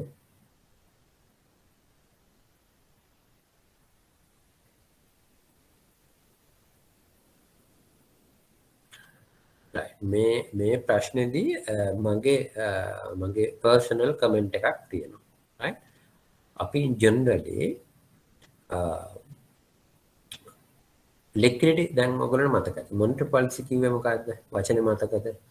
මිල ස්ථායීතාවය රඳවා ගැනීමේ අරමුණෙන් right? මිල ස්ථායීතාවය රඳවා ගැනීම අරමුණෙන් අපි මුදලෙහි පිරිවැය සහ මුදල් ප්‍රමාණය බලපෑම් කිරීමේ ක්‍රියාවලිය තමයි මුදල් ප්‍රතිපත්තිය කියලා කියනවා. එතකොට මුදලේ පිරිවැය වැඩි කරනවා කියන්නේ මොකක්ද? පොලි අනුපාතිකයට බලපෑම. මුදල් ප්‍රමාණයට බලපෑම් කරනවා කියලා කිව්වේ මුදල් money supply එක. liquidity amount එකට බලපෑම් කරනවා. එතකොට මේ ප්‍රශ්නේදී අහන්නේ බැංකු ක්‍රමය තුළ අධිද්‍රවශීලතා තත්ත්වය. liquidity තමයි වැඩිපුර තියෙන්නේ. ඒ කියන්නේ අධිසංචිත ප්‍රමාණය වැඩියෙන් තියෙනවා. තියාගෙන ඉන්නවට වඩා වැඩිපුර ද්‍රවශීලතාවයක් වෙළඳපොලේ තියෙනවා. අවශ්‍ය ප්‍රමාණයට වඩා. හරි? දැන් හිතන්න බිලියන 200ක් ද්‍රවශීලතාවය තියෙනවා කියලා හිතන්න. ඔපරේෂන් එකක් අපි කරලා බලමුකෝ. ලංකාවට 1 බිලියන් ඩොලර් ඉන්ෆ්ලෝ එකක් ආවා. ඒ ආවේ හිතන්න කමර්ෂල් බැංක් එකට ඇවිල්ලා කමර්ෂල් බැංක් එක මේ 1 බිලියන් එක කෙලින්ම සෙන්ට්‍රල් බැංක් එකට වික්කා. දැන් මට කියන්න ටක් ගාලා කවුරු හරි මාකට් එකේ ලික්විඩිටි වලට බලපාන්නේ කොහොමද? කන්වර්ට් වුණාම කන්වර්ෂන් එක වුණාම තමයි ලික්විඩිටි එක වෙනස් වෙන්නේ. කොච්චරකින් වැඩි වෙනවද? එක්ස්චේන්ජ් රේට් එක 200යි නා 200 into 1 billion. 1 බිලියන්. බිලියන 200ක් කෙලින්ම වැඩි වෙනවා. කියපු විදිහට. right? එතකොට 1 බිලියන් ඉන්ෆ්ලෝ එකක් ඩොලර් ආවා. ඩොලර් ආපු ගමන්ම සෙන්ට්‍රල් බැංක් එකට මේක කමර්ෂල් බැංක් එක විකුණුවා. දැන් 200 බිලියන් මාකට් ලික්විඩිටි එකක් තියෙනවා. අන්න ওই තත්ත්වය දැන් හිතන්නකෝ දැන්. බැංකු ක්‍රමය තුල අධිද්‍රවශීලතා තත්ත්වයක්. හරි? දැන් ගනුදෙනු හරි පළවෙනි ප්‍රශ්නෙට විදියට දැන් මාකට් එක හැදිලානේ තියෙන්නේ නේ. හිතන්න ඊයේ දවසේ 0 ලික්විඩිටි තිබුණේ බැලන්ස් තැනක. එකපාරම අද ඩොලර් බිලියනයක් ඇවිල්ලා ලික්විඩිටි එක වැඩි වුණා 200කින්. right? 200කින් වැඩි වුණා. දැන් ඒ අධිද්‍රවශීලතා තත්ත්වය අඩු කිරීම තුළින් මුදල් සැපයීම පාලනය සඳහා පොලි අනුපාත කොරිඩෝව කෙසේ වෙනස් කළ යුතුද කියලා තමයි ප්‍රශ්නය. දැන් බිලියන 200ක තියෙන එක්සස් ලික්විඩිටි එක ඇබ්සෝබ් අඩු කරන්න. දැන් අධිසංචිත තිබ්බහම අපි දන්නවනේ කලින් ඉගෙන ගත්තනේ දැන් තියෙන SRR එක 10 නම් අධිසංචිත බිලියන 200ක් තිබ්බොත් කීයක් වෙනකම් මුදල් මවන්න පුළුවන්ද? significant ඒ වගේ into 10% මවන්න පුළුවන්. දැන් අපි ඉස්සෙල්ලා ඉගෙන ගත්ත උදාහරණයක් හැටියට නේ. එන්න මේ අධිසංචිත ටික අයින් කරන්න. right? මගේ පළවෙනියටම මම ඒ වගේ තැනකදී කළ යුතුම මම මේ ප්‍රශ්න ගැන නෙමෙයි අහන්නේ. මේ බිලියන 200ක අධිසංචිත ප්‍රමාණයක් වෙළඳපොලේ තියෙනවා. ද්‍රවශීලතාවයක් වෙළඳපොලේ තියෙනවා. ඒ ටික ඇබ්සෝබ් කරගන්න මම කරන්න ඕන පළවෙනිම ඔපරේෂනල් යූස් කරන්න ඕන පළවෙනිම ඔපරේෂනල් ටූල් එක මොන වගේ එකක්ද? හිතන්න. SRR වැඩි කරන්න. දෙවියා කියන SRR. ඉන්පස් රිපෝ කරනවා. අරුණ මොකක්ද අරුණ? රිපෝ කරනවා සර්. අරුණ කියනවා රිපෝ කරන්න. මොන රිපෝද අරුණ? තව ස්පෙસિෆික් කියන්න පුළුවන්ද? වෙනත් කවුරු හරි තව මොනවද කරන්න පළවෙනිම දේ අහන්නේ මම open market operation open market Anura හරි ඔව් අනුර කියන ඕපන් මාකට් ඔපරේෂන් මොන පැත්තටද කොහොමද ජෙනරලි අපි ඕපන් මාකට් ඔපරේෂන් තමයි ඔක්කොම කියන්නේ රිපෝද රිවර්ස් රිපෝද අවුට්රයිඩ්ද රිපෝ එකක් මිලදී ගැනීමක් කරන්න රිපෝ එකක් ටර්ම් එක ගත්තොත් ගයන් ෂෝට් ඕවර්නයිට් එකක්ද ෂෝට් ටර්ම් එකක්ද නැත්නම් ලොන්గ్ ටර්ම්ද නැත්නම් අවුට්රයිඩ්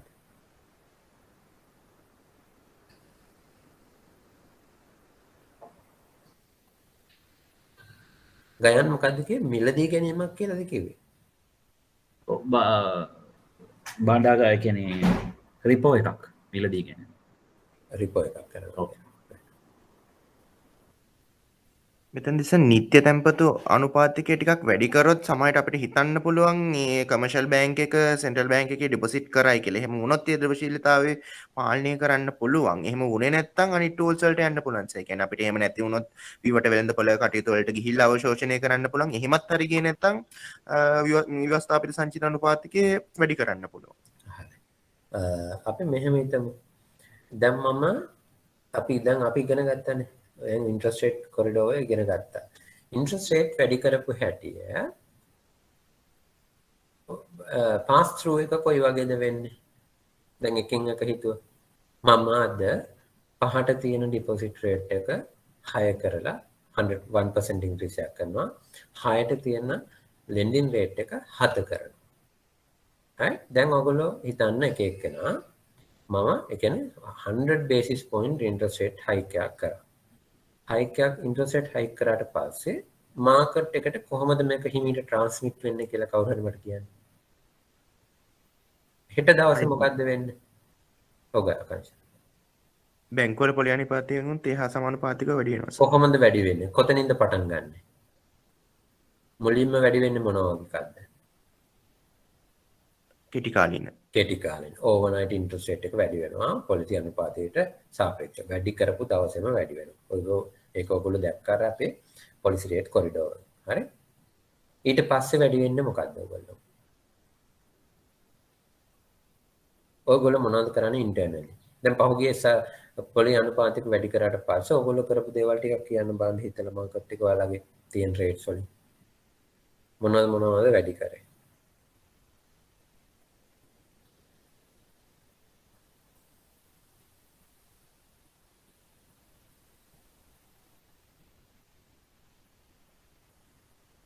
savings rate එක වැඩි කරාද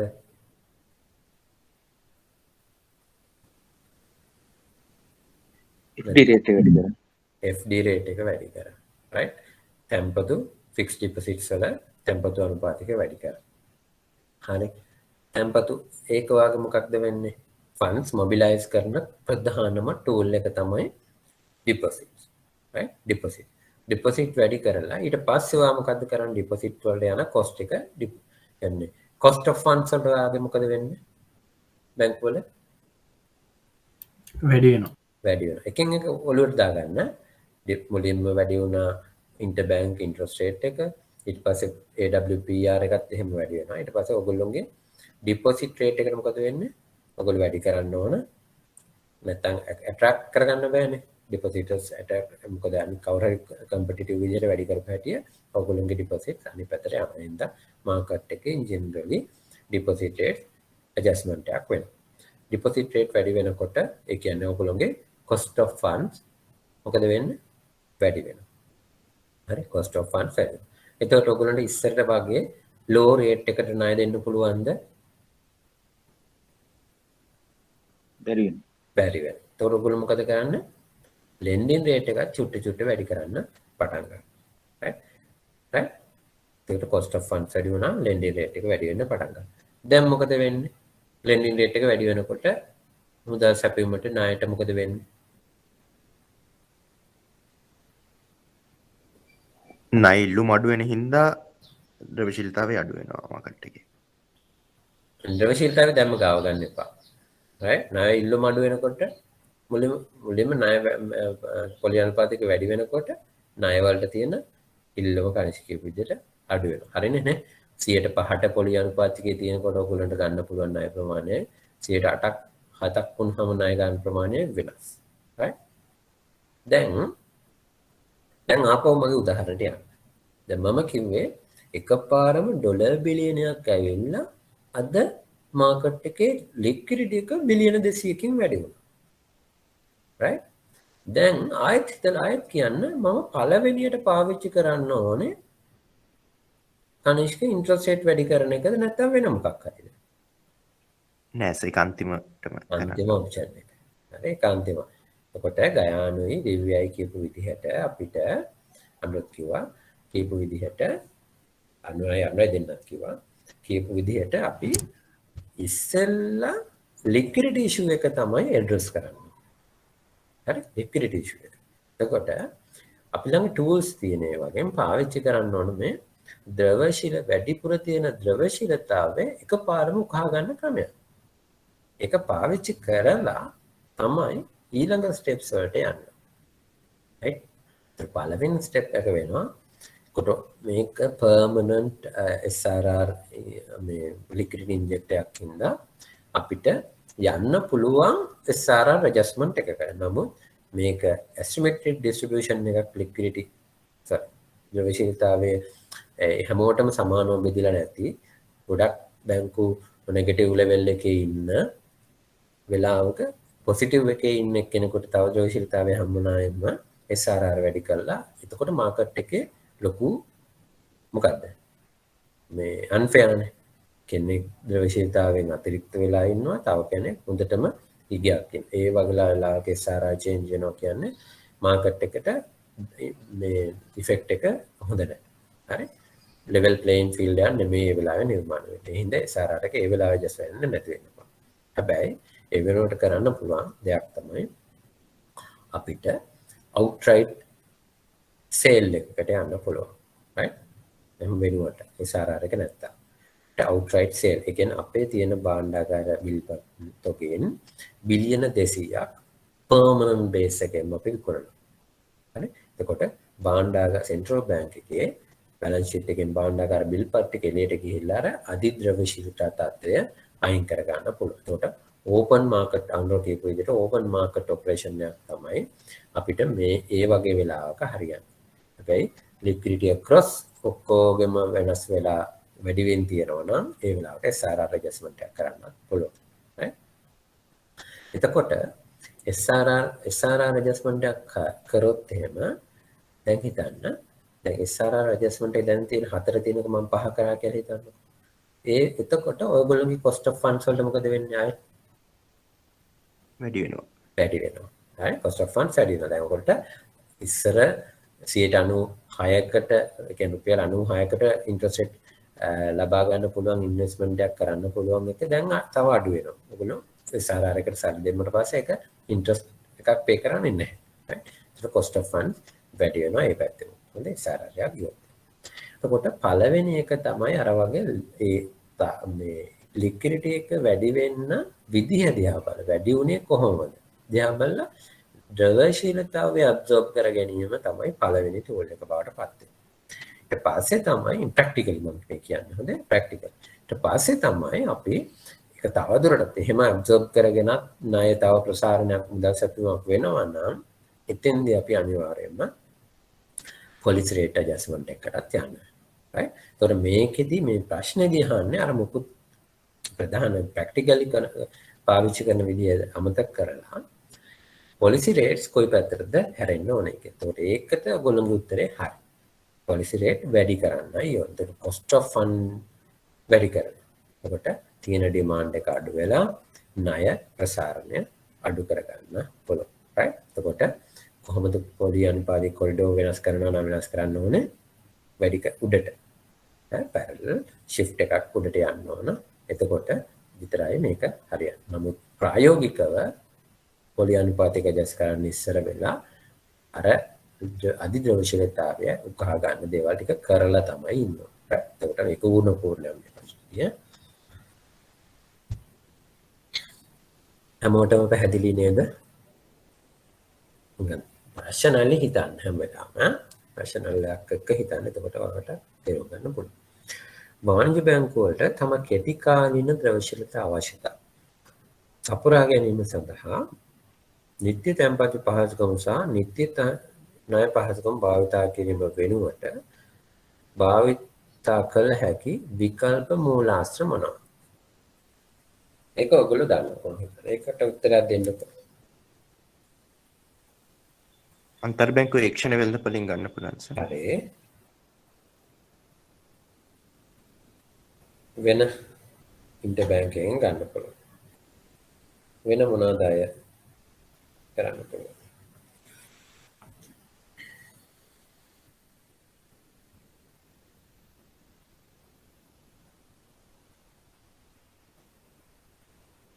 ප්‍රධානම එක ඉන්ටර් බැංක්. ඊට අමතරව තව මොනවා හරි ඔප්ෂන්ස් තියෙනවනේ. දේශීය liquidity requirements fulfill කරගන්න පුළුවන්. කාගෙන්ද වෙන ඔයගොල්ලෝ බරව කරන්නේ?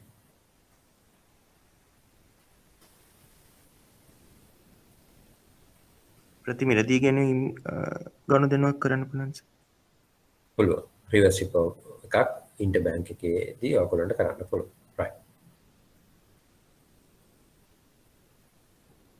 එක්කෙනෙක්ගේ පැත්තෙන් රිවර්ස් රිපෝ අනිත් එක්කෙනාගේ පැත්තෙන් රිපෝ වෙන්න හොඳේ.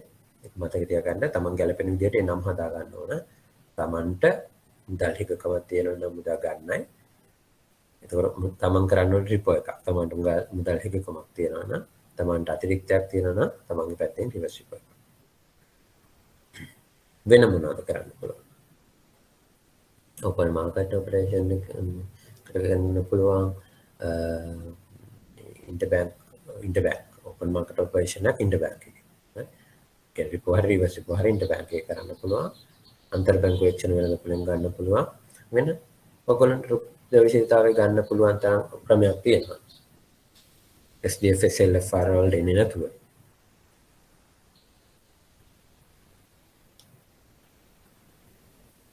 මොනවා වෙන ඔප්ෂන් තියෙනවා? SME වලට ඔයගොල්ලෝ ණය දෙනවා. IFC එකෙන් SME related funding වලට funds දෙනවා. ඒ වගේ වෙලාවක ඔයගොල්ලන්ට මොනවද කරන්න පුළුවන්? ඔයගොල්ලන්ගේ SME වැඩි කරන්න. SME loans වැඩි කරන්න පුළුවන්. නෑ funds ගහන්න බෑ. වැඩි කරන්න funds තියෙන්න ඕනනේ යන්න. රීෆයිනන්ස් ස්කීම් එක කියන්නේ වෙන රාජ්‍ය නොවන සංවිධාන එතකොට ආසියානු බැංකුව ඒ වගේ වලින් තියෙන ස්කීම්ස් තියෙනවා මේ SME සෙක්ටර් එකට ණය දෙන්න ඒගොල්ලෝ ෆයිනෑන්ස් කරන. එතකොට ඒ වගේ මූලාශ්‍ර වලින් මුදල් අරගෙන අපි ණය දෙනවා නම් ඒ සෙක්ටර්ස් වලට ණය දෙන්න පුළුවන්. ගොඩක් ඩිපොසිට් රේට් එක සර් මේ කස්ටමර් ඩිපොසිට් රේට් එක වැඩි කරන්නත් පුළුවන් නේ? පොළොව. ඒකත් හොඳ උදාහරණයක්. හරි. එකින් එකට යන්න. ගායන් කියපු විදිහට මම මේ අධ්‍යයන අදහස් කරේ foreign borrowing කියන එක. එතකොට IFC International Financial Corporation එක, World Bank එක, ADB එක ඔය වගේ SME related අයට මතන මේ ළඟදී මම දැක්ක මිලියන 150ක විතර ලංකාවේ commercial bank එකකට ඇවිත් තිබුණා.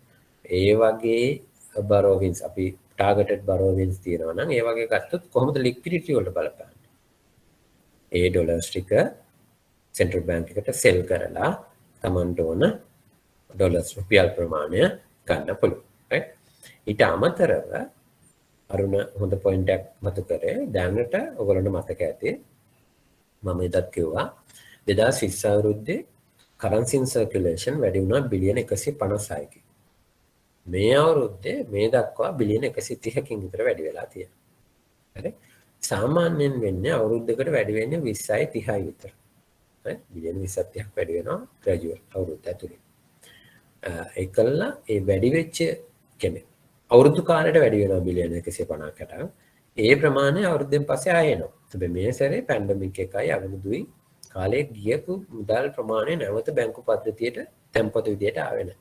මිනිස්සු අතේ ඒ බිලියන් ප්‍රමාණය තියෙනවා. වෙනදට වඩා සල්ලි කාසියා නෝට් විදියට ගැවසෙනවා මිනිස්සු අතේ. right?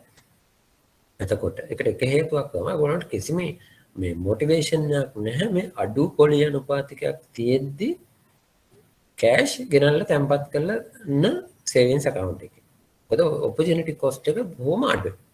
දැන් deposit rate එක අඩුයි. ඒකට deposit rate එක දැන් ඔයගොල්ලන්ට දැකලා ඇති. product හිටි ගමන්ම බැංකු දානව නේද?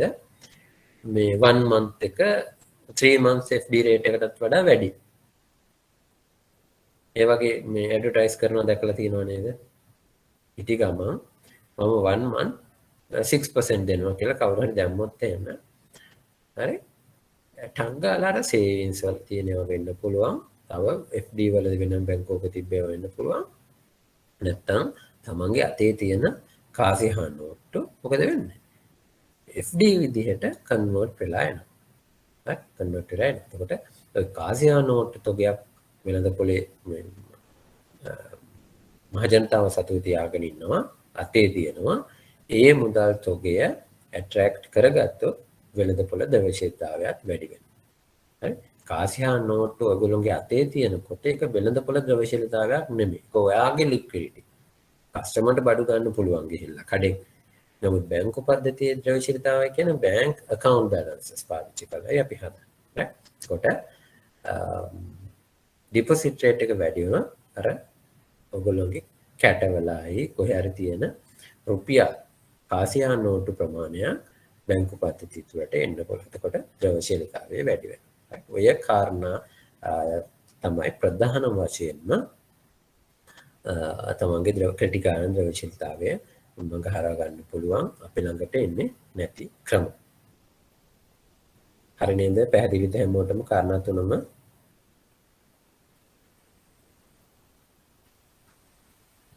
හතරවෙනි ප්‍රශ්නේ අහනවා ශ්‍රී ලංකා මහා බැංකුව මෑතකදී අපිට මේක අදාළට අදාළ කරගන්න පුළුවන් හොඳේ. මෑතකදී නිත්‍ය සම්පත පහසුකම් අනුපාතකය සහ නිත්‍ය ණය පහසුකම් අනුපාතය ඉහළ දැමූ අතර අගෝස්තු මාසයේ ඉහළ දැමූ අතර එයින් පොලි අනුපාතික කොරිඩෝව ඉහළට ඔසවා තැබීමක් සිදු විය. එවැනි තීරණයක් වෙළඳපොළ පොලි අනුපාතයට කුමන බලපෑමක් ඇති කරයිද? ඒ කෙසේද? දැන් ඒ වගේ ප්‍රශ්නයක් ආවම මොකක්ද අර මම ඉස්සෙල්ලා ඔයගොල්ලෝගෙන් අහපු පිළිවෙල. පොලි අනුපාතික වැඩි කරනකොට වෙළඳපොළ පොලි අනුපාතික ප්‍රතිපත්ති පොලි අනුපාතික සෙන්ට්‍රල් බැංක් එක වැඩි කරනකොට ඒකේ හේතුවෙන් වෙළඳපොළ පොලි අනුපාතික කොයි විදියටද ඇඩ්ජස්ට් වෙන්නේ කියන එක එක්ස්ප්ලেইন කරන්න ඕන. එතකොට ඉන්ටර්බැංක් ඉන්ට්‍රස්ට් රේට් එක තමයි මුලින්ම වැඩි වෙන්නේ. right? කියන්නේ average AWCMR කියන පොලි අනුපාතික ඒක අපේ ප්‍රතිපත්ති පොලි අනුපාතිකයේ වැඩි කිරීමට සමාන හෝ ඊට වැඩි අවමෝෂන් ඒ around ඒ level එකට වැඩි වීමක් සිද්ධ වෙනවා. ඊට පස්සේ තැන්පතු අනුපාතික වැඩි වෙන්න පටන් ගන්නවා. කෙටි කාලින ණය අනුපාතික වැඩි වෙනවා ඊළඟ සතිය වෙද්දී. ඒක ඔයගොල්ලෝ දැක්කලා ඇති AWPR එක මේ සිකුරාදා basis point 29කින් වැඩි වුණා. අගෝස්තු මාසේ 10 වෙනිදා ඉඳන් බලනකොට basis point 100කින් වැඩි වෙලා තියෙනවා. right? අගෝස්තු ඉඳන් මේ දක්වා. දැන් පොලි අනුපාතික අපි ප්‍රතිපත්ති පොලි අනුපාතික වැඩි කරේ 0.5කින්. ඒතර government securities rates වලට මොකද වෙලා තියෙන්නේ? මේ දවස්වල ඔයගොල්ලෝ follow කරනවද interest rate movements? වැඩි වෙලා තියෙනවා. වැඩි වෙලා තියෙනවා. ඉස්සර 5.0 ගණන් වලට තියෙන එක දැන් 1 year rate එක 7ක් වෙලා තියෙනවා. right? 6 month එක මට මතක නෑ 6.72ක් වගේ අන්තිමට rate එක. right? basically මේ 50 basis point එක වැඩි කරා. ඒ වගේම ඔයගොල්ලෝ දන්නවා government එක cap එකක් දාගෙන හිටියා.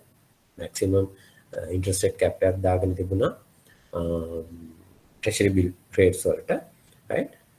ඒක අයින් කරා.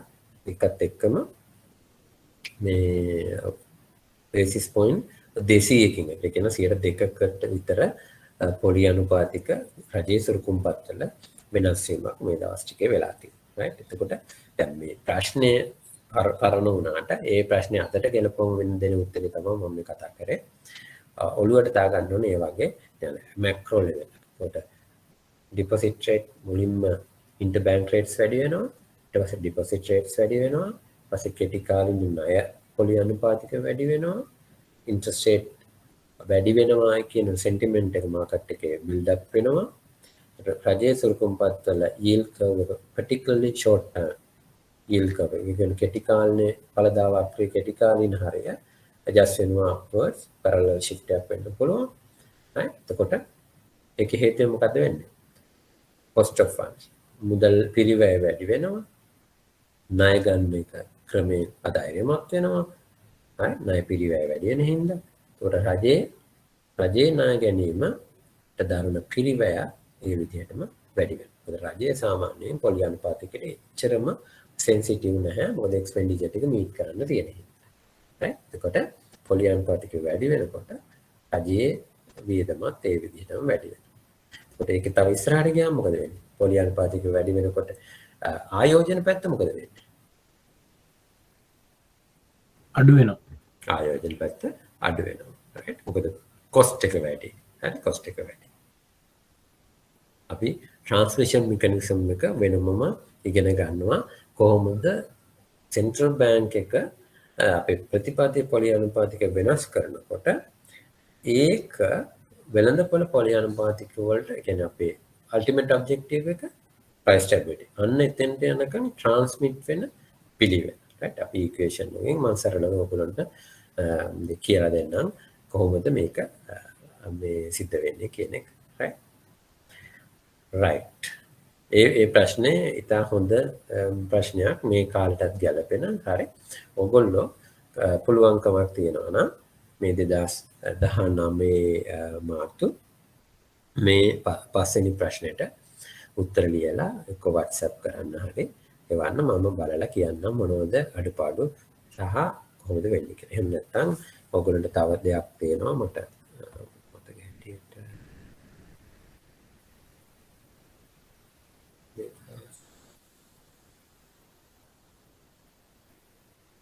2017 මම ළඟ මේ ඕපන් කරගෙන මෙතන 2017 දෙකේම මේ ද්‍රවශීලතා ප්‍රශ්නයක් ඒ විදිහටම එන සාමාන්‍යයෙන් මේ රිපීටඩ් ක්වෙස්චන් එක මොකද එකම ප්‍රශ්නේ අහුවත් ඒ කාලයට ගැලපෙන උත්තරයක් තමයි තියෙන්නේ මේ දවස්වල දැන් මේ ප්‍රශ්නෙම අහන්න පුළුවන් මේ ගිය අවුරුද්දේ අහලා තියෙන්න පුළුවන් නමුත් ආන්සර් එක වර්ධින්න වෙනස් වෙන්න පුළුවන් ඒ හින්දා මේ ද්‍රවශීල ඕපන් මාකට් ඔපරේෂන් සිද්ධ කරන සම්බන්ධයෙන් තියෙන ප්‍රශ්නයකට හරි ඔයගොල්ලන්ට කැමති 2017 18 19 ඕනම ඒ වගේ ලික්විඩිටි මැනේජ්මන්ට් එකට අදාළ ප්‍රශ්නකට උත්තර ලියලා ඉවුවත් මට බලලා කියන්න පුළුවන් right එහෙමනම් වෙන මොන හරි particular ප්‍රශ්නයක් තියෙනවා නම් අහන්න පුළුවන් තව අපිට විනාඩි 3ක් විතර ඉතුරු වෙලා තියෙනවා මම අපි ලබන සතියේ කතා කරනවා අනිකුත් මේ අපේ මුදල් ප්‍රතිපත්තිය තීරණ කොහොමද වෙළඳපොළට ගලා අවසාන ඉලක්කය දක්වා ගලා යන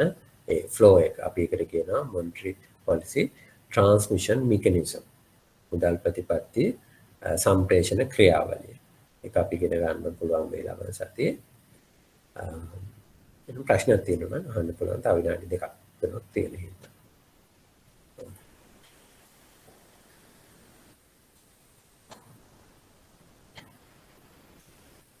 එවන්න පුළුවන් ප්‍රශ්නයකට ඔය වගේ ගැලපෙන එකට උත්තර ලියලා පොයින්ට්ස් වලින් දෙන්න නම් මටත් සම්පූර්ණ ලෙන්ති එකක් කියව ගන්න වෙලාවක් නෑ වංකම් මේ පොයින්ට්ස් වලින් තිබුණත් මට බලලා දෙන්න පුළුවන්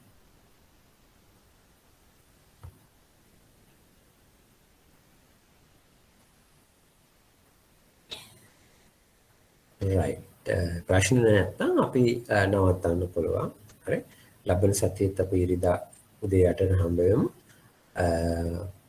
ගොඩක් කලාවට අපි මම හිතන්නේ ෂෙඩියුල් කරලා තියෙන්නේ මේ මට එක ලොජිස්ටික් මෙසේජ් එකක් මම හිතන්නේ ගිය සතියේ මට කාවින්ද කිව්වා මට එක ක්ලාස් එකේදී කියන්න බැරි වුණා ඔයගොල්ලෝගේ ක්ලාස් රූම් එකට අප්ලෝඩ් කරලා තියෙනවා කිව්වා ඉවැලුවේෂන් එක right මේ ලෙක්චර් ඉවැලුවේෂන් එක right ඒක කම්ප්ලීට් කරන්න කියන එක මම හිතන්නේ මට ගිය සතියේ කියා ගන්න බැරි වුණා right ඒක කම්ප්ලීට් කරලා කාවින්දලට මේ IBSL එකට යවන්න කියලා කිව්වා right එන ප්‍රශ්න තියෙනවා නම් අහන්න පුළුවන් නැත්නම් අපි ලබන සතියේ ස්පුර්තු වෙලාවට උදේ 8ට හම්බ වෙමු මේ හැමෝම පරිස්සමින් ඉන්න thank you thank you thank you sir thank you sir පාඩම් කරනකොට ප්‍රශ්න තිබ්බොත් WhatsApp කරන්න බය වෙන්න. Thank you sir.